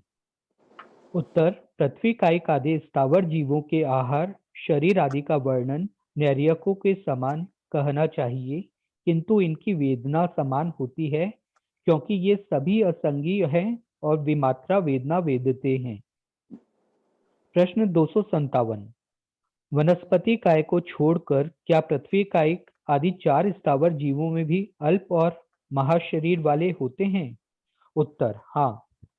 प्रश्न 258, पृथ्वी कायिक आदि 4 स्थावर जीवों का शरीर अंगुल के असंख्यातवें भाग है, फिर उन्हें अल्प और महाशरीरी क्यों कहा गया है? उत्तर, अंगुल के असंख्यातवें भाग में असंख्यात आकाश प्रदेश होते हैं। उन आकाश प्रदेशों में तरतमता के कारण ये अल्प और महाशरीरी कहे गए हैं। प्रश्न 259, श्रीमद् प्रज्ञापना सूत्र पद 5 में स्थावर जीवों के अल्प और महाशरीर की व्याख्या किस प्रकार की गई है? उत्तर, इस सूत्र में इनके अल्प और महाशरीरी की व्याख्या निम्नोक्त प्रकार से की गई है, यथा: पहला, किसी का शरीर असंख्यात भाग छोटा या बड़ा। किसी का संख्यात भाग। थर्ड पॉइंट, किसी का संख्यात गुना। और फोर्थ, किसी का शरीर असंख्यात गुना छोटा या बड़ा होता है। क्लियर हो गया ना। ऐसे तो कहते हैं कितनी अवगान है, अंगुल का असंख्यात्म भाग है पृथ्वी का आदि की, लेकिन उनमें भी चतुस्थान पतित अंतर बताया, कोई असंख्यात्म भाग छोटा।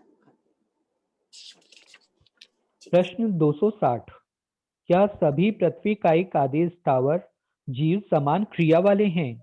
उत्तर, सभी पृथ्वी कायिक जीव माई मिथ्या दृष्टि हैं, इसलिए उन सभी को पांचों क्रियाएं लगती हैं। पांचों यहाँ क्रियाओं मा- का नाम पहले आ चुका है ना, आरंभिया, परिगया, आदि, वो 5। यहाँ माई शब्द का अर्थ अनंतानुबंध कषाय है, अर्थात जहाँ अनंतानुबंधी कषाय का उदय होता है वहाँ मिथ्यात्व का उदय अवश्य होता है। विकलेंद्री का समग्र कथन स्थावर जीवों की तरह कहना चाहिए। प्रश्न 261, पंचेंद्रीय त्रियंच यौनिक जीवों के आहार आदि का वर्णन कीजिए।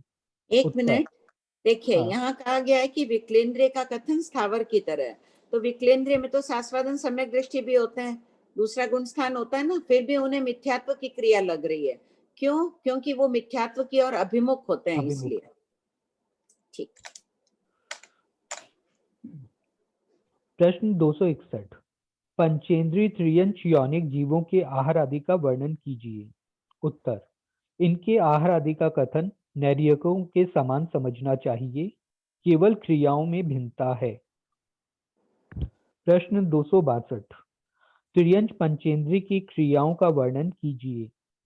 उत्तर, त्रियंच पंचेंद्रीय जीव 3 प्रकार के हैं, यथा सम्यक दृष्टि में जो असंयत है उन्हें मिथ्या दर्शन को छोड़कर 4 क्रियाएं लगती हैं, और जो संयता संयत है उन्हें आरंभिकी आदि प्रथम 3 क्रियाएं लगती हैं।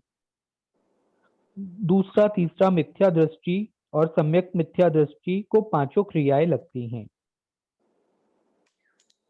प्रश्न 263, मनुष्य के आहार शरीर आदि का वर्णन कीजिए। उत्तर, मनुष्य के आहार और क्रिया के सिवाय शेष वेदना कर्म आदि का वर्णन नैर्यकों के समान समझना चाहिए। प्रश्न 264, एक मिनट, या एक पॉइंट छूट गया तिर्यंच पंचेंद्रिय में। देखिए, सम्यक दृष्टि में जो तिर्यंच 2 प्रकार के होते हैं, असंयत भी होते हैं और संयता संयत भी होते हैं, श्रावक भी होते हैं ना। तो जो श्रावक तिर्यंच होंगे उन्हें कितनी क्रियाएं लगेगी? उनके अपचखांड भी छूट जाएगा, मिथ्यात्व भी छूट जाएगा, 3 क्रियाएं लगेगी। आप लोग लिख लो वहां।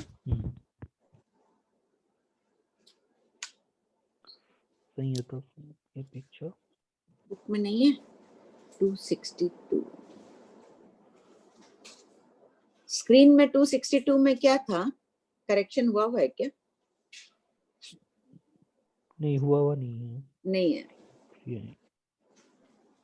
नहीं दिया हुआ है ना, क्रियाएं लगती है, और जो संयता संयत है, सॉरी इसमें भी दिया ही है ना, प्रथम 3 लिखा हुआ है। संयता संयत है, उन्हें आरंभिक की आदि प्रथम 3 क्रियाएं लगती। कुछ मत लिखो, लिखा हुआ है, पॉइंट नहीं लगाया मैंने। प्रश्न 263, मनुष्य के आहार शरीर आदि का वर्णन कीजिए। मनुष्य के आहार और क्रिया के सिवाय शेष वेदना कर्म आदि का वर्णन नैर्यकों के समान समझना चाहिए। प्रश्न 264, महाशरीरी मनुष्य कदाचित आहार करते हैं किंतु बहुतर पुद्गलों का आहार करते हैं, इसे स्पष्ट कीजिए। उत्तर, 3 गाऊ कोष की अवगाहना वाले देवकुरु उत्तर कुरु के मनुष्य 3 दिन से आहार करते हैं। इस अपेक्षा से कहा गया है कि महाशरीरी मनुष्य कदाचित आहार करते हैं। इनके आहार के पुद्गल सूक्ष्म और सारभूत होते हैं, इसलिए कहा गया है कि वे महाशरीरी जीव अधिक पुद्गलों को आहार रूप में ग्रहण करते हैं। जैसे 1 तोला चांदी से 1 तोले सोने में अधिक पुद्गल होते हैं। ठीक है, देखने में सोना कम दिखेगा और चांदी अधिक दिखेगी। चांदी का टुकड़ा बड़ा दिखेगा, सोने का टुकड़ा छोटा दिखेगा, लेकिन पुद्गल बहुत छोटे छोटे होते हैं, पुद्गल ज्यादा होते हैं उनमें। प्रश्न 265, अल्प शरीरी मनुष्य अल्प पुद्गलों का आहार करते हैं और बार बार आहार करते हैं, क्यों? उत्तर, इनका आहार निस्सार और स्थूल पुद्गलों का होता है, इसलिए ये बार बार आहार करते हैं। प्रश्न 266, सम्यक दृष्टि मनुष्य की क्रियाओं का वर्णन कीजिए। उत्तर, पहला वीतराग संयत क्रिया रहित होते हैं। सेकंड कौन सी क्रिया रहित? ये पांचों क्रिया रहित, जो 5 का वर्णन चल रहा है ना वो लेना, बाकी तो इरियापथी की क्रिया लग रही है, सम्यक दृष्टि मनु वीतराग संयत को भी 11वें से 13वें गुण स्थान तक क्रिया लग रही है ना। यहाँ पांचों क्रिया रहित होते हैं, लिख दो। 5 का वर्णन चल रहा है इसलिए क्रिया रहित कहा गया है।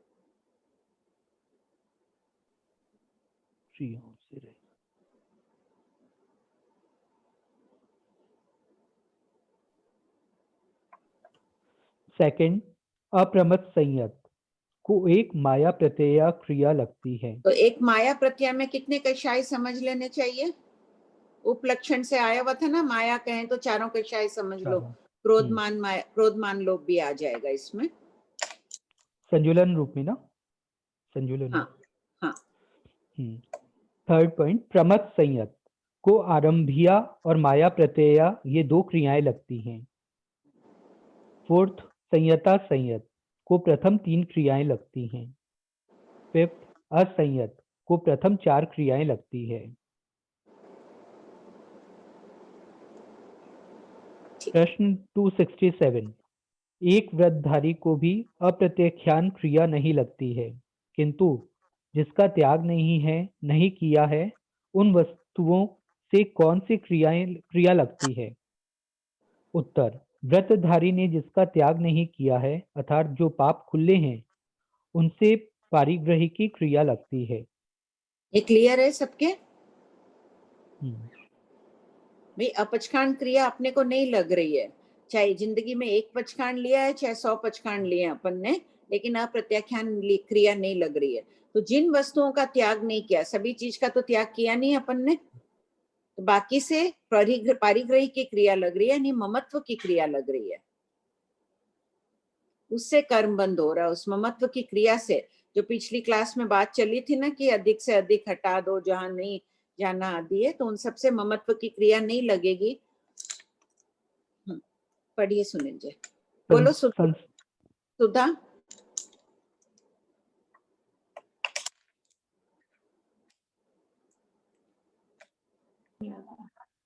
भाभी जी, हाँ, ये जो मनुष्य के में दिया हुआ है ना कि मनुष्य के आहार, क्रिया, वेदना, कर्म आदि, तो कर्म को कैसे समझना? नैरिक की तरह पश्चात उत्पन्न और पूर्वोत्पन्न में दिया हुआ है नैरिकों में, तो कर्म यहाँ भी देखो, यहाँ इसी अपेक्षा से ले लो कि मनुष्यों में भी हो गया, जो अधिक कर्म पाप कर्म बांध के आया, अभी पुण्यवानी कर रहा है तो पाप को नष्ट कर रहा है आदि, ऐसे समझ लो। पुण्य बांध के आया और पाप कर रहा है तो पुण्य को नष्ट कर रहा है, पाप ज्यादा बांध के आया पुण्य कर रहा है तो पाप को नष्ट करके पुण्य बांध रहा है आगे। ये उपयोग पूर्वक समझ लेना चाहिए। कोई पापानुबंधी पुण्य होता है ना, वो चौबंगी घटित हो जाएगी। आंटी जी, हाँ हो गया सुधा, क्लियर आंसर? मतलब वो नैरिकों की तरह वैसे नहीं मानना कि पूर्वोत्पन्न और पश्चात उत्पन्न में अपेक्षा से मान लो ना, पूर्वोत्पन्न में ले लो। नैरिक का क्या हो रहा है, अशुभ कर्मों को भोग लिया और उसके अब थोड़े अशुभ बाकी रहे। तो मनुष्य में भी हो सकता है कोई जीव बहुत पाप कर्म बांध के आया हुआ हो, उनको वो क्षय कर रहा है, उसके अल्प बचे हैं। लेकिन मनुष्य में तो जैसे कई हैं कि उत्पन्न होते हैं। नहीं, मनुष्य में भजना वैसे क्या बोल रही हो सुधा, नेट क्लियर नहीं है। बोले मनुष्यों में तो जैसे बहुत से लोग हैं कि पुण्य करके, पुण्य से उत्पन्न होते हैं, देवगति आदि से आकर उत्पन्न होते हैं, और फिर बाद में उनके अशुभ कर्मों का उदय हो जाता है या अशुभ कर्म बांधते हैं और उनका वो होता है। एक अपेक्षा से यहाँ कर दिया है, एक अपेक्षा से मान लो, नहीं तो चौभंगी को घटित कर लो। चौभंगी बताइए ना, पुण्यानुबंधी पुण्य पापानुबंधी आदि के, वो उससे घटित कर लो। ठीक। बीच में देखो सुधा, कोई पाठ रहा भी होगा, मैं बार बार कहती भी हूँ ना, 10,000 उद्देशक थे और अभी 1924 ही है, तो बीच के पाठ लिपिकारों द्वारा लिखे गए, तब छूट गए होंगे, जो भी हुआ होगा। हाँ ठीक है, वो ऐसे ही लिखी यदि इसमें ये और बाकी का फिर भी पहले मतलब ये नहीं आया। फिर ये दिखता है ना, तो कई बार लगता है कि पाठ छूट भी गया होगा, या किसी अपेक्षा से समझ लो इसको। आंटी जी, हाँ, अपन जो श्रावक बोलते हैं, वो 12 व्रत में से कोई भी एक व्रत ग्रहण करे तो वो श्रावक की कोटि में आ जाता है। हाँ हाँ, एक या व्रतधारी प्रारंभ के जाओ, एक व्रतधारी जाओ 12 व्रतधारी। अब एक 12 व्रत व्रतधारी। तो कि अहिंसा व्रत कोई भी है, झूठ नहीं बोलने का है, हुआ कि मोटे प्रत्याग है, मोटा झूठ बोलने का त्याग है, तो अंश रूप में तो त्याग हो ही गया उसका। नहीं आंटी जी, मैं ये पूछना चाह रही हूँ कि जो प्रारंभ के 5 हैं, अहिंसा, सत्य, अस्तेय, ब्रह्मचर्य, परिग्रह, इन 5 में से कोई एक ग्रहण करता है तब वो श्रावक की कोटि में आता है, नहीं या नहीं, 12 में से कोई भी? कोई भी एक पचकांड ले लिया वो श्रावक की कोटि में आएगा। ठीक है।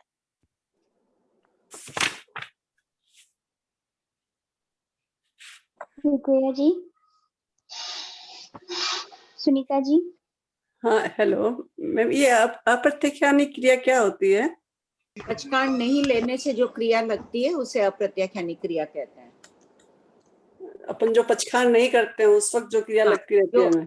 जो जीव जीवन में एक बार भी पचकांड नहीं लेता उसको ही अप्रत्याख्यानी क्रिया लगती है। अगर जीवन में कोई एक भी पचकांड ले ले तो उसको अप्रत्याख्यानी क्रिया नहीं लगेगी। अपने नहीं लगती है, अपन लेते हैं प्रत्याख्यान। हाँ, कुछ न कुछ तो लेते ही हैं, पर्युषण में, संवत्सरी में, सामायिक आदि करते ही हैं, तो प्रत्याख्यान अप्रत्याख्यान क्रिया नहीं लगती है श्रावकों को। जय जिनेन्द्र आंटी। जय जिनेन्द्र।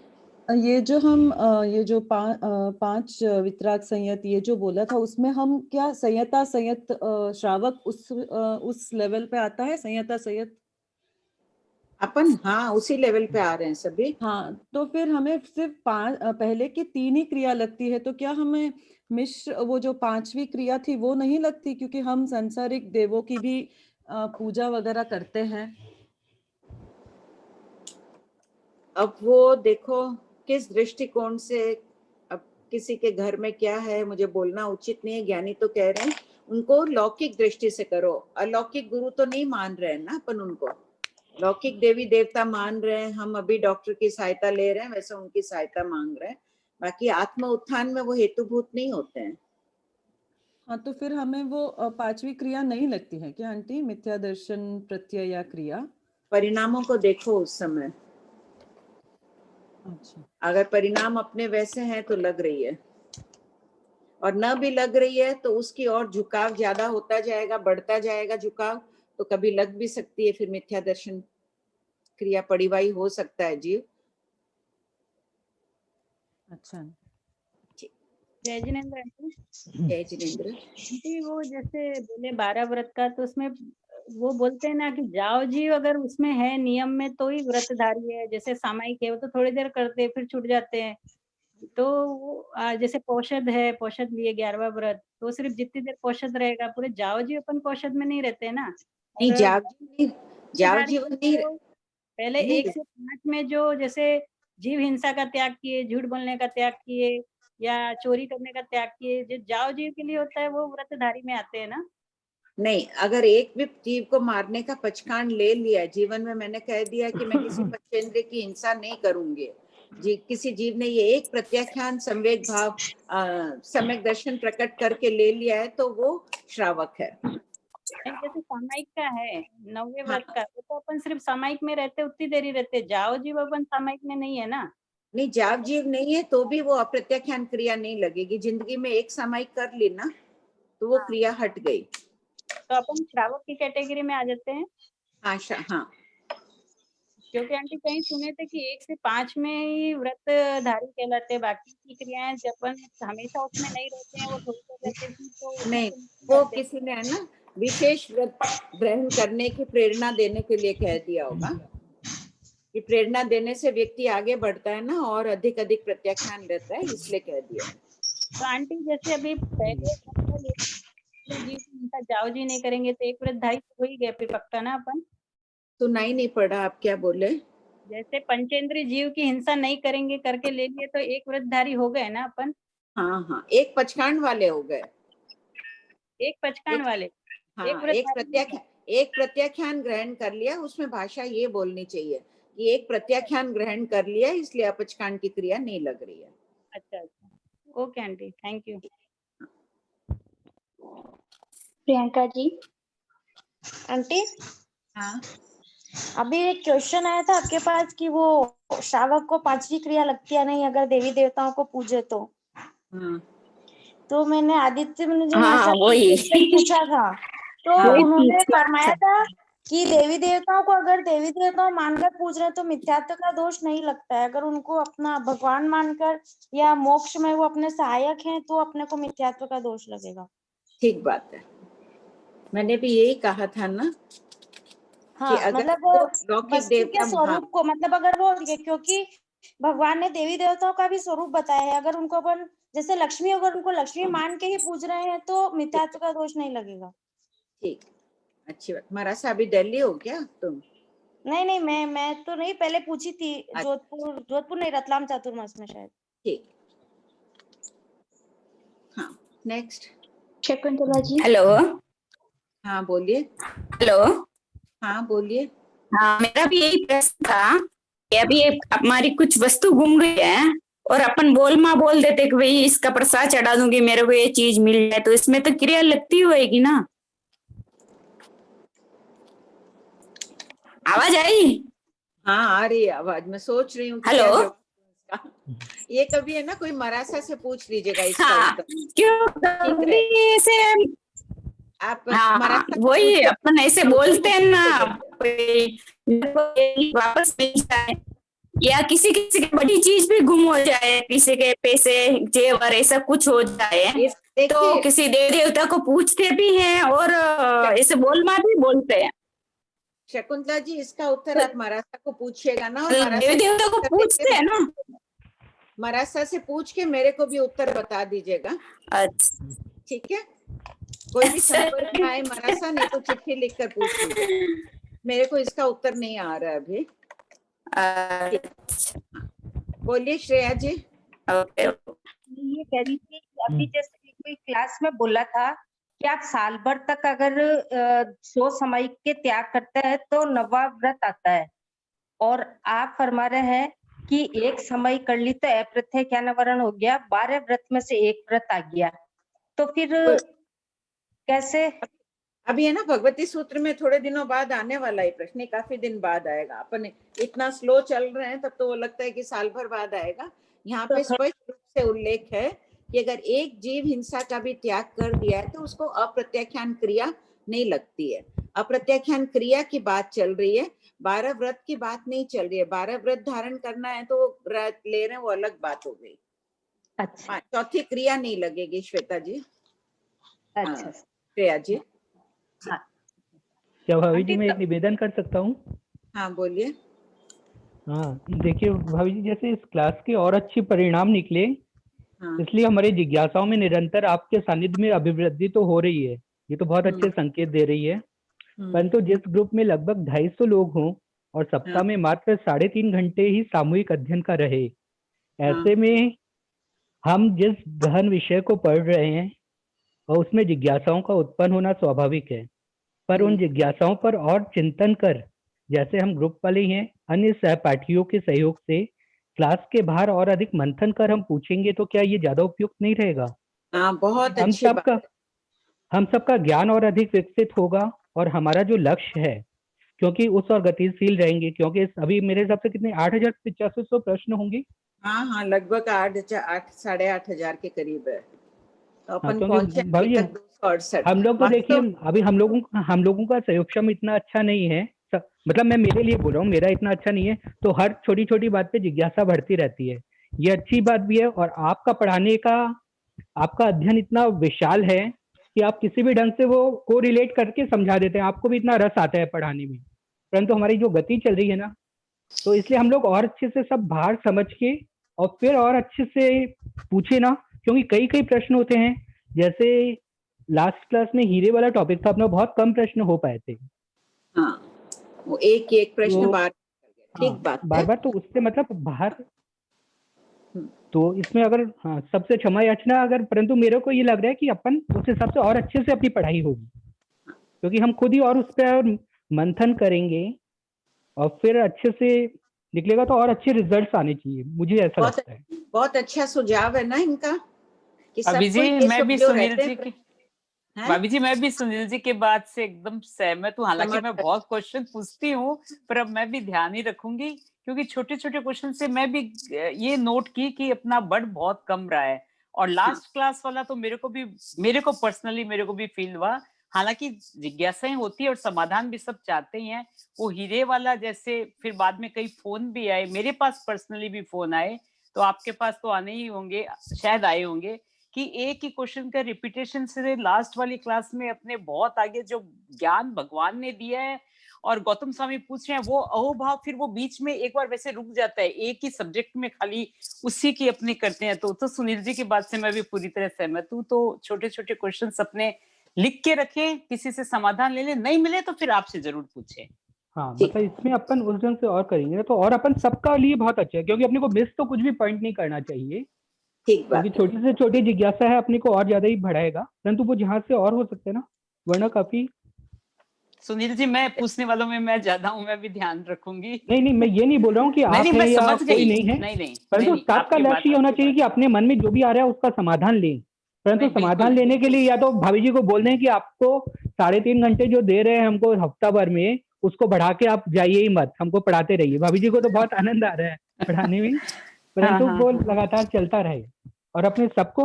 और ये देखिए इसमें अपन ये भी नहीं बोल सकते, सुनील जी के सुझाव से सब सहमत है ना। जैसे अब ये कह भी रहे, अभी मिथ्या दृष्टि वाला भी बार बार चल रहा है, मैंने एक बार कह भी दिया मरासा से पूछ लेना, नहीं उत्तर आ रहा है तो वो विषय फिर अब अपने को छोड़ देना, आगे अपन चले। जैसे जैसे पढ़ते जाएंगे समाधान होता जाएगा। ये आगम में अपने ही प्रश्नों के निकलो, जरूर कर लेंगे प्रश्न, लेकिन एक ही एक प्रश्न नहीं करेंगे अब आगे से। बस भाभी जी फिर और कहीं समाधान नहीं मिला, उसका समाधान फिर यहाँ कर लेंगे। ठीक है, बोलिए श्वेता जी। आंटी है ना, क्वेश्चन नंबर 258, आत्म प्रदेशों में तरतमता मतलब कम ज्यादा। आत्म प्रदेशों में, आकाश प्रदेशों में, हाँ सॉरी, आकाश प्रदेशों में तरतमता मतलब कम ज्यादा। हाँ तरतमता यानी कम ज्यादा। छोटी अवगाहना वाला थोड़े आकाश प्रदेश घोड़े अवगाढ़ करेगा। ठीक है, बस सबके आते जा रहे हैं मैसेज कि सुनील जी की बात का समर्थन कर रहे हैं, एग्री कर रहे हैं। विमला जी।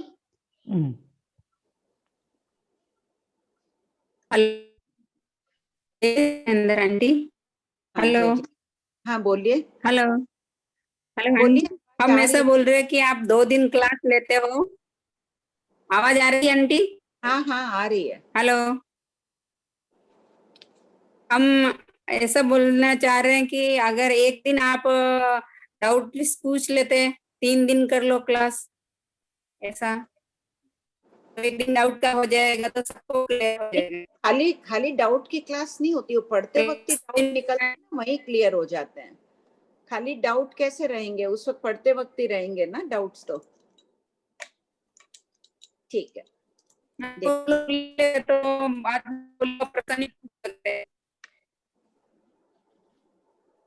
हमारे में आया। ठीक है, सोचते हैं उस पर। पढ़िए सुनील जी। हाँ भाभी जी, प्रश्न 267, एक व्रतधारी को भी अप्रत्यक्षान क्रिया नहीं लगती है, किंतु जिसका त्याग नहीं किया है, उन वस्तुओं से कौन सी क्रिया लगती है? उत्तर, व्रतधारी ने जिसका त्याग नहीं किया है, अर्थात जो पाप खुले हैं, उनसे पारिग्रही की क्रिया लगती है। संसार संचिठन काल, शतक 1, उद्देश्यक 2। पूर्वापर संबंध, अल्प शरीरी महाकर्मी आदि जीव अनादि संसार में किस गति में हिनादिक काल तक रहे, उसका विशेष प्रकार से वर्णन किया जा रहा है। प्रश्न 268, संसार संचिठन काल किसे कहते हैं? उत्तर, जीव भूतकाल में किस गति में रहा था, यह बतलाना संसार संचिठन काल है। प्रश्न 269, संसार संचिठन काल शब्द का अर्थ क्या है? उत्तर, संसार भव संचिठन स्थिर रहने रूप क्रिया, काल अवधि। प्रश्न 270, संसार संचिठन काल संबंधी प्रश्न का उद्भव क्यों हुआ? उत्तर, शुभ कर्म करने पर भी पशु मरकर पशु ही होता है और करोड़ों पाप करने पर भी मनुष्य मरकर मनुष्य ही होता है। ऐसा मानने पर उनके पुण्य और पाप के फल का और मुक्ति का भी अभाव हो जाएगा। अतः इस भ्रांत मत का निराकरण करने हेतु गौतम स्वामी द्वारा यह प्रश्न करने की संभावना है। प्रश्न 271। भंते, किसी नैर्यक विशेष आदि जीव का अतीत काल में संसार संचिट्ठन काल, संसार संस्थान काल कितने प्रकार का है? उत्तर: गौतम, 4 प्रकार का है, यथा: पहला नैर्यक संसार संचिट्ठन काल, सेकंड तिर्यंत संसार संचिट्ठन काल, थर्ड मनुष्य संसार संचिट्ठन काल, फोर्थ देव संसार संचिट्ठन काल। प्रश्न 272। भंते, नैर्यक संसार संचिट्ठन काल कितने प्रकार का है? उत्तर: गौतम, 3 प्रकार का है, यथा: अशून्य काल, मिश्र काल और थर्ड शून्य काल। इसी तरह मनुष्य और देव में भी संसार संचिट्ठन काल 3 पाए जाते हैं। तिर्यंच में संसार संचिट्ठन काल 2 पाए जाते हैं, अशून्य काल और मिश्र काल। तिर्यंच में शून्य काल नहीं है, क्योंकि वनस्पति में अनंत जीव हैं एवं इसकी काय स्थिति भी अनंत काल की है, जबकि त्रस काय की काय स्थिति 2000 सागर असंख्यात काल है। इसलिए 2000 विवक्षित जीव सागर झाजेरी कर लो, पुरानी किताबों में झाजेरी शब्द नहीं होगा ना शायद। 2000 सागर झाजेरी।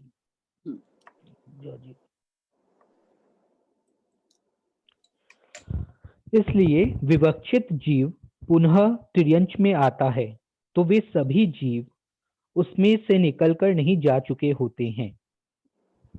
प्रश्न 273। नैर्यक अशून्य संसार संचिट्ठन काल किसे कहते हैं? उत्तर: एक नैर्यक विशेष वर्तमान में जिन नैर्यकों के साथ है उन सभी के साथ वह बीते हुए अनंत काल में नैर्यक अवस्था में कुल जितने समय रहा है उस सारे समय को उस नैर्यक विशेष की अपेक्षा नैर्यक अशून्य संसार संचिट्ठन काल कहते हैं। नैर्यक मिश्र संसार संचिट्ठन काल किसे कहते हैं? वह नैर्यक विशेष उन सभी के साथ तो नहीं, किंतु उनमें से किसी एक या अनेक जीवों के साथ बीते हुए अनंत काल में नैर्यक अवस्था में कुल जितने समय रहा है उस सारे समय को उस नैर्यक विशेष की अपेक्षा नैर्यक मिश्र संसार संचिट्ठन काल कहते हैं। प्रश्न 275। नैर्यक शून्य संसार संचिट्ठन काल किसे कहते हैं? उत्तर: वह नैर्यक विशेष उन सभी के बिना बीते हुए अनंत काल में नैर्यक अवस्था में कुल जितने समय रहा है उस सारे समय को उस नैर्यक विशेष की अपेक्षा नैर्यक शून्य संसार संचिट्ठन काल कहते हैं। प्रश्न 276। भंते, नैर्यक संसार संचिट्ठन काल में कौन सा काल थोड़ा अल्प है और कौन सा काल बहुत है?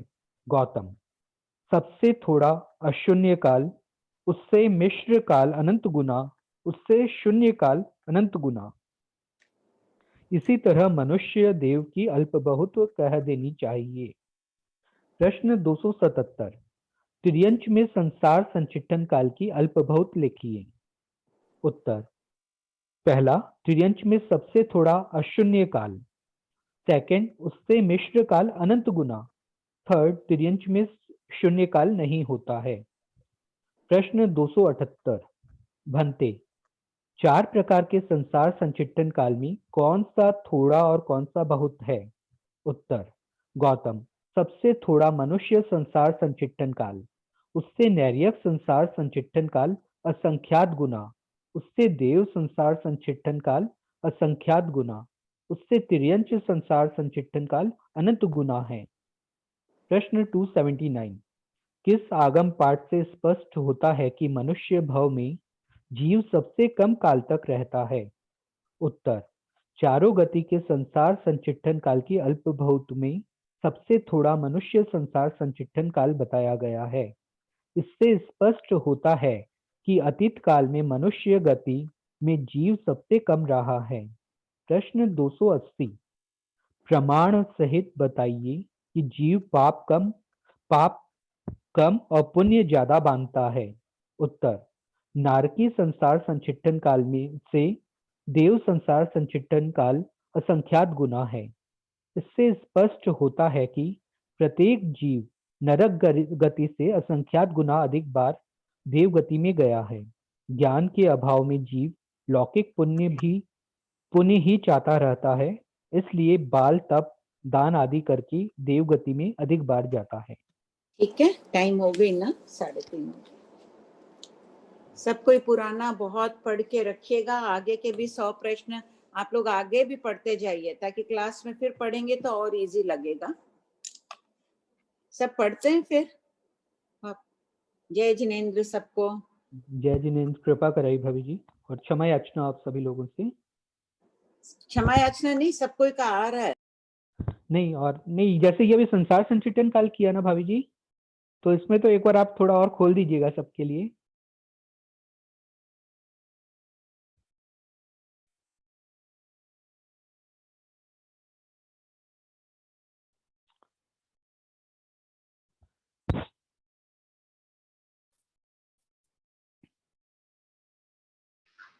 कंचन मैम एग्जिट हो गए हैं।